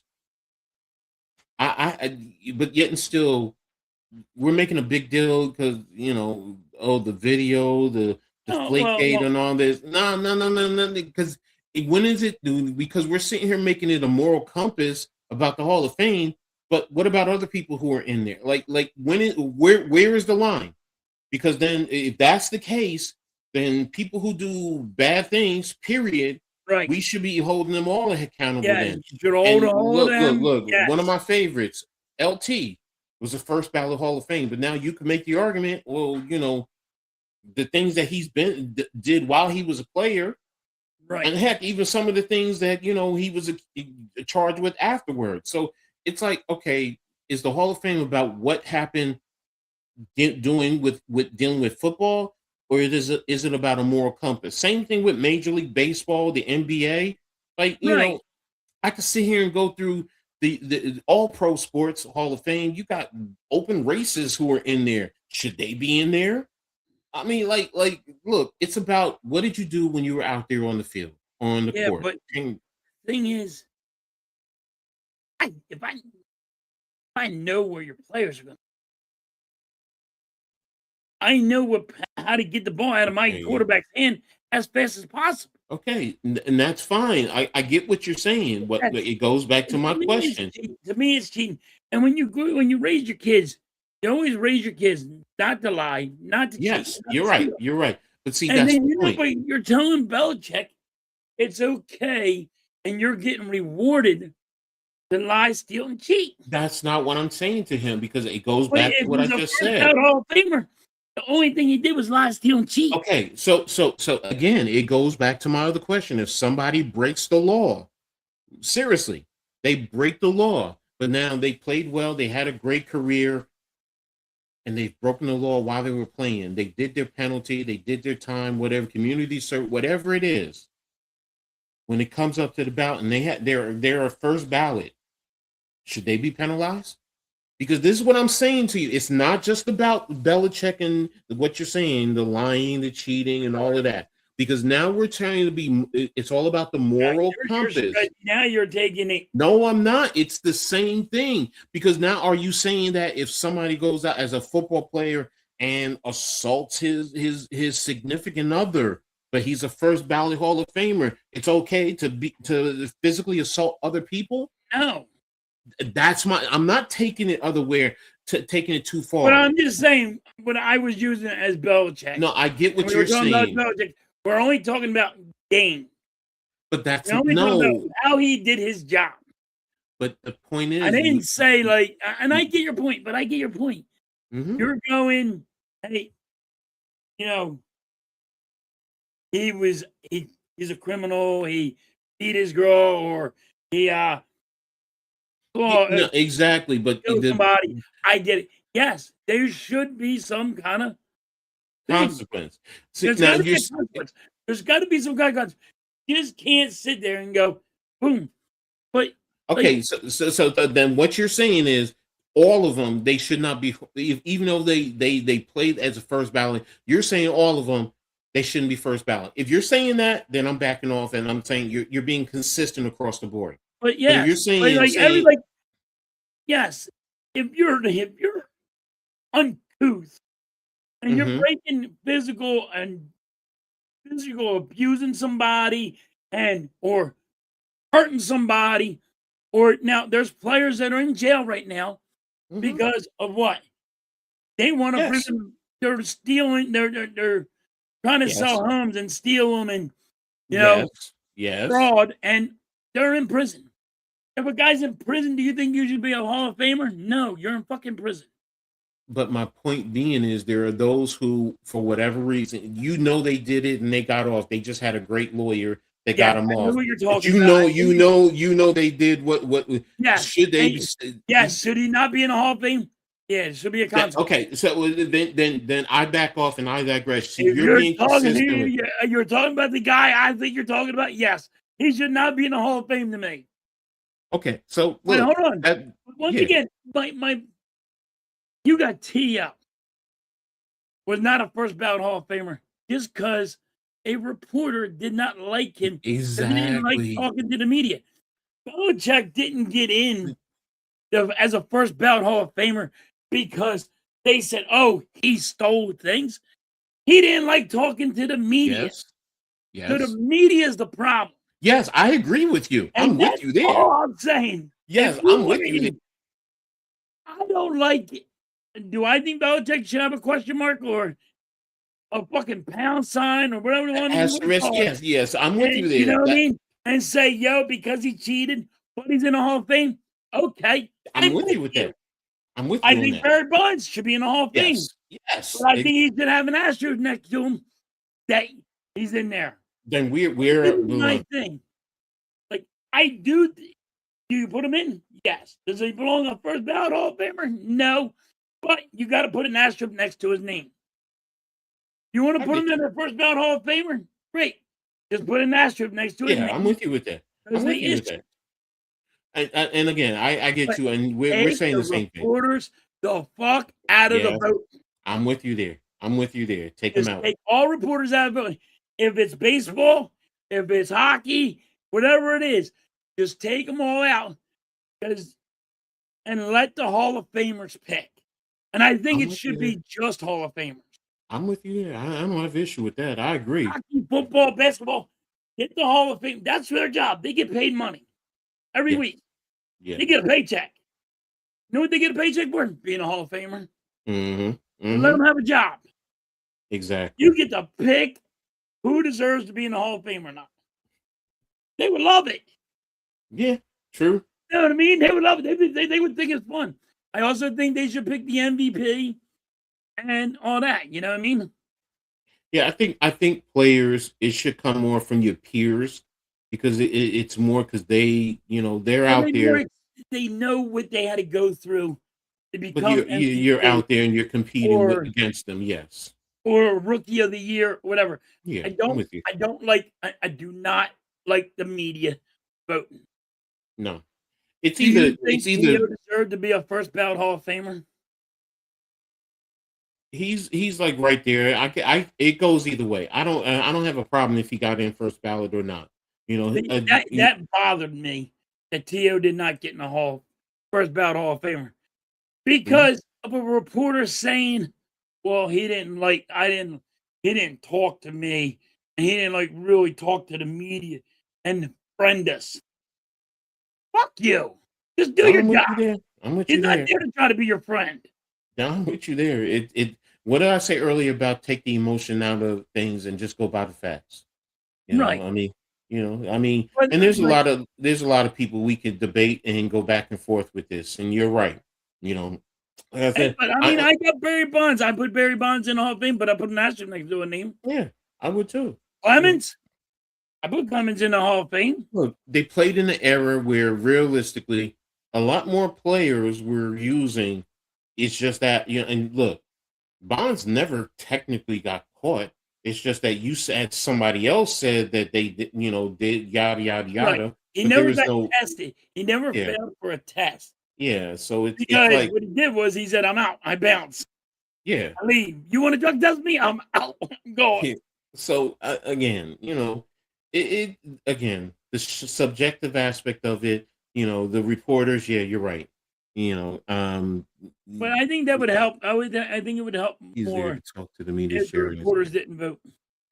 I can tell you, Jay, personally, I hated talking to the media in college, man, because they twist your words around or they Yep. make it, they skew it towards their narrative.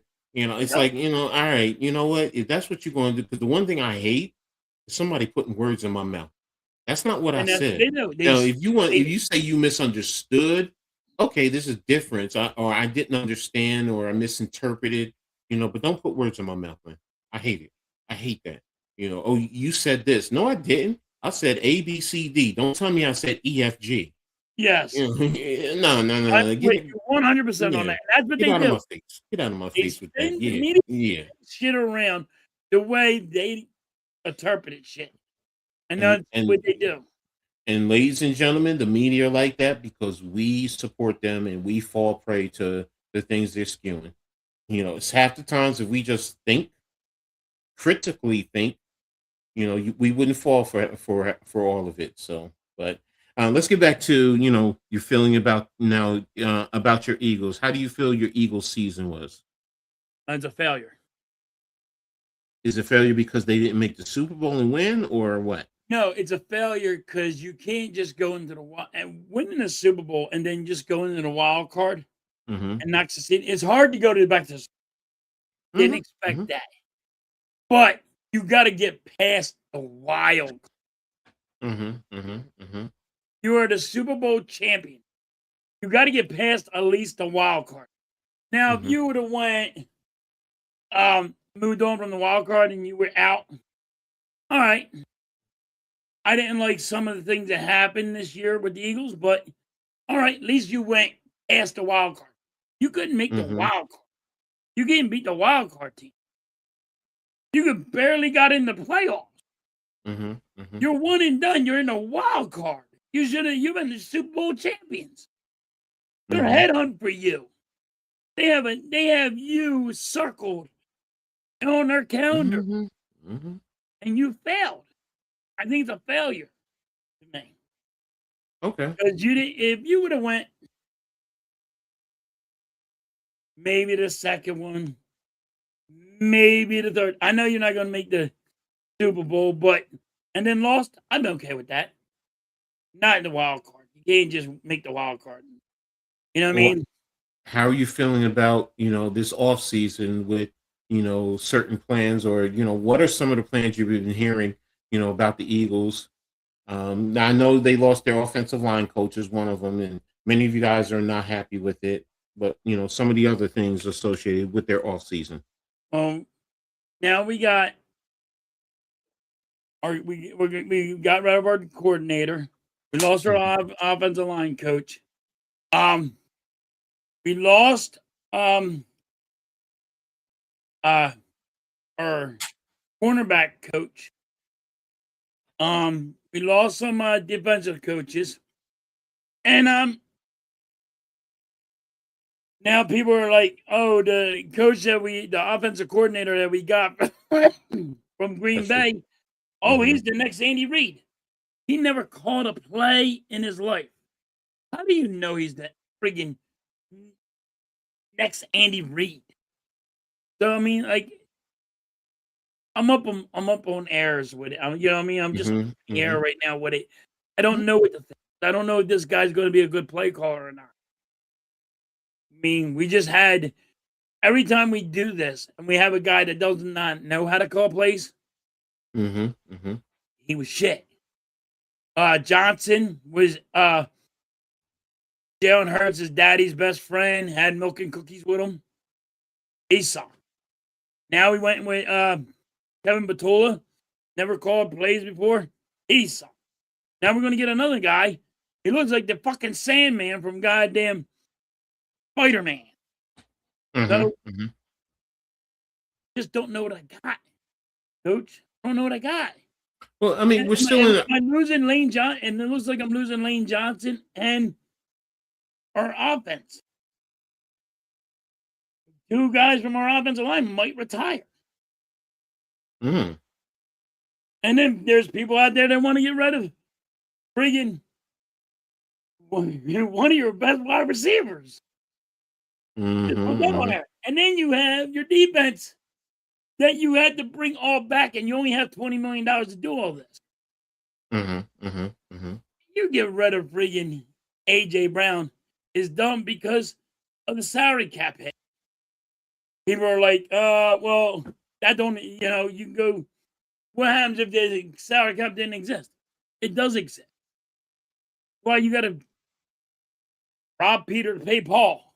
Who's taking a pay cut? Who's going to restructure their contract to get these defensive players in? You know? And Mm-hmm. Mm-hmm. right now, I'm worried what the Eagles are going to do. I mean, Okay. I got faith that they're going to handle shit right, but that's faith. You never know what's going to happen. Football, man. You never know Well, what's going to happen. You what got are to you watch looking? and you What got do to you, what they do. what are you hoping they do during this off season? In other words, are you looking at to address a certain position to help re-strengthen it, or do you have a certain player that you think your team can sign during free agency? I mean, is there a particular rookie you think would fit well? I mean, what is it that you're looking for from the Eagles?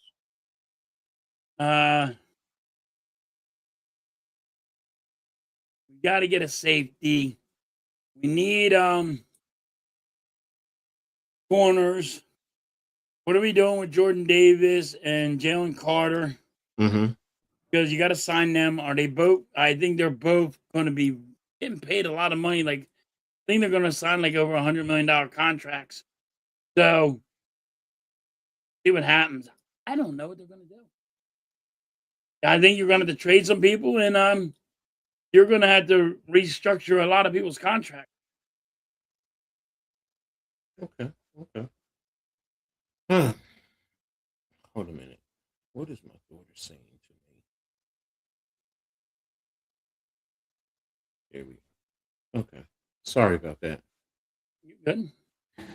Um, well, in terms of the Giants, I was happy that we finally made the coaching change. Um, I do like, how this coaching staff is constructed. I know a lot of people initially did not like the OC hire. They had questions, especially after what's his name was hired by Cleveland. But bringing in Roman to be the run game coordinator, because now they kind of offset each other's weaknesses. They help strengthen it. So offensively, I like what you're doing. Defensively, I don't have a problem with Wilson. I definitely like what they're doing. And again, the level of experience that is in this staff is only going to help Dart in the long run. So that's something that I really appreciate and I look forward to. And then overall, you're just like you. What are we doing? I do wonder offensively if we're going to change some of the linemen. Are we going to be more like Harper was in Baltimore with a little bit more size and power? But then again, Nagy has been a little bit more of I don't want to say a finesse, but he's used linemen who are a little bit more quicker and they weren't as hefty. So I do think we need to focus on our offensive line. If we stay at 5, personally, if I'm the Giants, I'm trading out at number 5 if I can.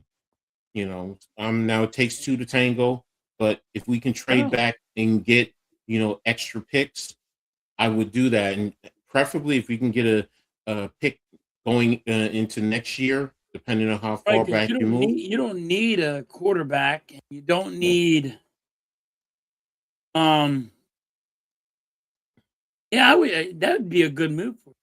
You drop Yeah, back. the thing is, now, Don't drop back too far, but drop back enough. no, I mean, look, if you can drop back to 10, Right. I'm cool with that. Or even If you're drop that's to what I mean. If you still start in the top 13-ish. 10, Yeah, I mean, if you do 13-ish, then are you getting a first round draft pick next year?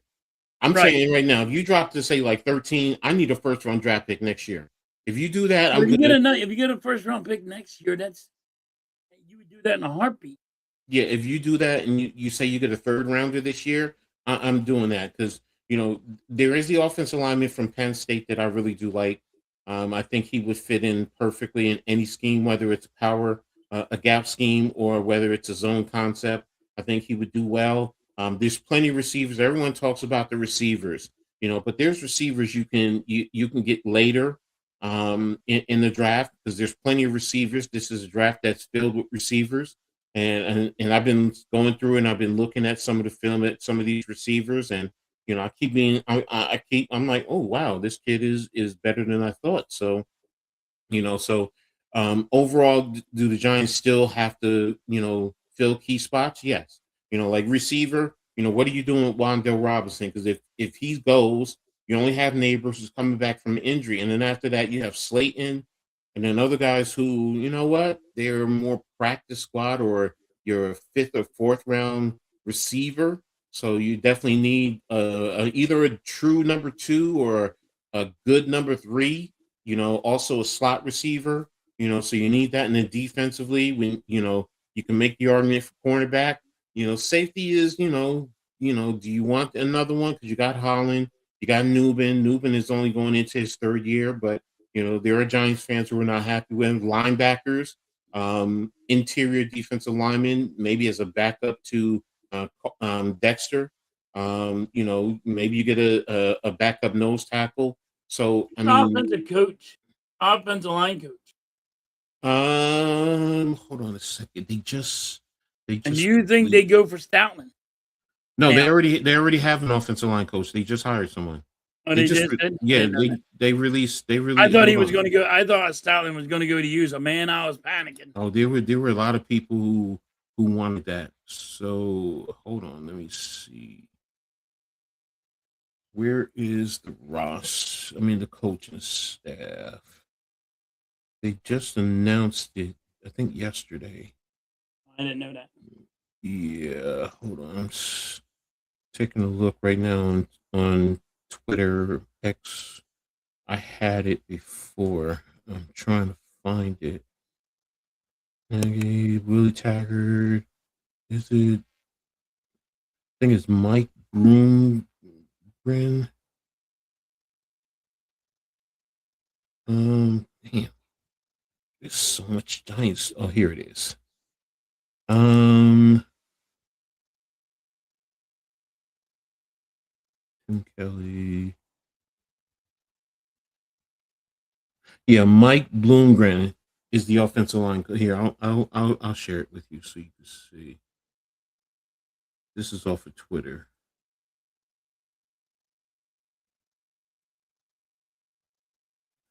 But here's the announced staff, and Mike Bloomgren is the offensive line coach. You have Brian Callahan, who was the Titans head coach, is the quarterback coach. Chad Hall's receiver. Tim Kelly, the tight end. Greg Newsome is the assistant offensive line. Nolan Ryan is football analytics. Greg Roman is the offensive assistant, run game coordinator. Willie Taggart's running backs. Mike Schneider is quality control, and another offensive. Adam Schreck is the other offensive quality control. But Yeah, that's their coaching staff. John Harbaugh made a lot of moves on his Yeah, for his coaching. yeah, yeah, exactly. So, but we'll see. Like I said, we got to get the guys back, and like I said, trade, and Excited then for what do your you do in running the back. draft? Watch your running back again. I can't wait the next year when your running back gets back on. I like watching that kid run. The question is, are they going to use him as the true bell cow, or are they going to draft another one, or get someone in free Right. agency? I've heard free agency talks about a couple of running backs coming over from, I even heard that they were looking at Pacheco, and I'm like, if you put Pacheco with He Tracy runs and like him, Mike Allstott, dude. I like yeah, that kid. That kid runs like Mike Allstott. He just runs so hard. yeah, and yes, Jay, there's talent, that they said that they're going to bring over from the Ravens, because every new coach usually brings in some players from his previous Yep. spot. So I'm intrigued. I'm excited to see what happens. And the offensive and defensive systems that they're going, because this is free agency and the draft are going to kind of give me an indication of what to expect. I am expecting Denard, because I know he loves press cornerbacks. Um, People hate Deontay Banks, but Banks was good under Wink when Wink was playing him as a press corner. But then you played a little bit more, a lot more zone the last 2 years, which kind of stunted his growth. So does it help get him back, or is he a total waste? So does that mean you draft a cornerback? So again, what are you doing free agency, or are you ready to train him up, and hopefully he goes out there and does well? So again, if he does well and as a press corner, Adebo was originally a press corner anyway. So that means you're going to be a lot more aggressive. So that's the thing that I want to see, defensively. How aggressive are you? What you're doing with your backers. So, but I'm really excited to see what the Giants are going to do. I do think as a whole, the NFC East is going to be a lot tougher. One of the things I do think John Harbaugh will do, and many of us Giants fans have been saying that, we need to play to our division, and you got to be physical on both sides of the lines. And I think we're going to be a lot more physical. And then also, what are you going to do with Tibbs? Because some people will say trade him and get whatever you can. Where I'm like, no, first of all, he's our most physical edge in the run game. Carter and Burns, they're pass rushers. I get it. But when the Giants were good, what was one of the things that they had? A lot of edge rushers, and they would Yeah. get you in third and long, and then bring a NASCAR and get after you. So, I'm like I said, I'm excited to see, and I'm ready to look. I'm like, damn, we got to wait all this time until football season now, and I'm like, Just to find out what you got. yeah. So, and look, I'm excited here. I'm even excited for my Scarlet Knights. I love their defensive coaches they hired. So, I'm so ready for football now. Normally, I'm just like, all right, I'll wait and see how it goes. I'm like, damn, can we already get to the? I'm never like this. I'm like, can we get to the field already? Just get rid of the rest of the year and let's start I'm over football here. season. I'm over here. I'm like you right now. Like, what the fuck's happening with my team? Mm-hmm. Mm-hmm. So, I but just won a Super Bowl though, and I'm like, what the fuck happened to my team? exactly. So, all right. So, I know you said you got your with your wife. Are you guys are streaming that, right? Yeah, we're gonna stream that in a little bit. All right. So you'll make sure you guys tap in to halftime. He's going to be streaming with Mrs. So it'll be a Yep. treat there. I'll be back. Really halftime gaming stream, and yeah, it's You're gonna going to be do it on interesting. YouTube. Yeah, it's gonna be on YouTube. Okay. Okay. Cool. Miss Uh, Halftime's gonna be on there. I'm gonna be on there, and okay. Okay. Well, tap in for a she little has bit. her channel, Okay. Okay. and Anything tomorrow? I think we're gonna stream again. See how it goes. Okay. We're gonna do since there's no sports for a Yeah, couple of that's right. weeks. We're gonna be I streaming forgot some games. everything. Yeah, hockey's in the Olympics and the NBA is on what you call it. So yeah, Yeah, you're they're right. on the All-Star break. Yeah, I forgot about that. So all right, well. there you have it. I'll be back on Tuesday. Cave and I are bringing back the WNBA She Got game, so we'll be talking about the women's game, not just the W, the Unrivaled, a little bit more. So stuff that we got in, Tuesday, Heart of the City with NYG. So definitely got some things. So I'm getting back into the swing of things. So was trashing the 3-point contest. Oh, they were doing that now? Oh, I didn't even know that. So there you have it. So all right. So, but I appreciate everyone for being here. You guys phenomenal today. The interaction, everything, even the guilty pleasure conversation. So you guys blew it up today. I thought yeah. that was going to go wrong, Coach, but you know what? Jay has a question for you. He says, are you going to lose to the wife again?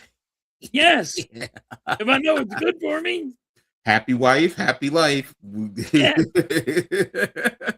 So how it goes. Right. Yeah, so exactly, Vic. Exactly. So appreciate everyone who's been rocking with us, those of you since the beginning, and everyone who's been in and out.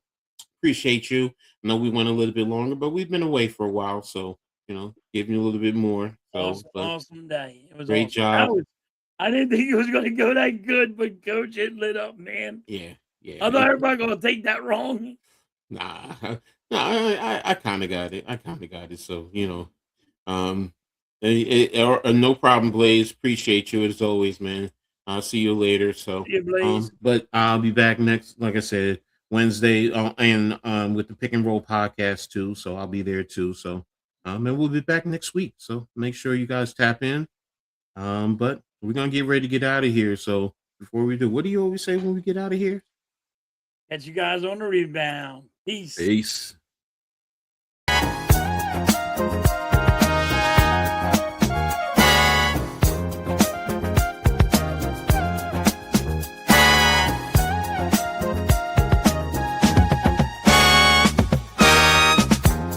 We gather round for the halftime chat.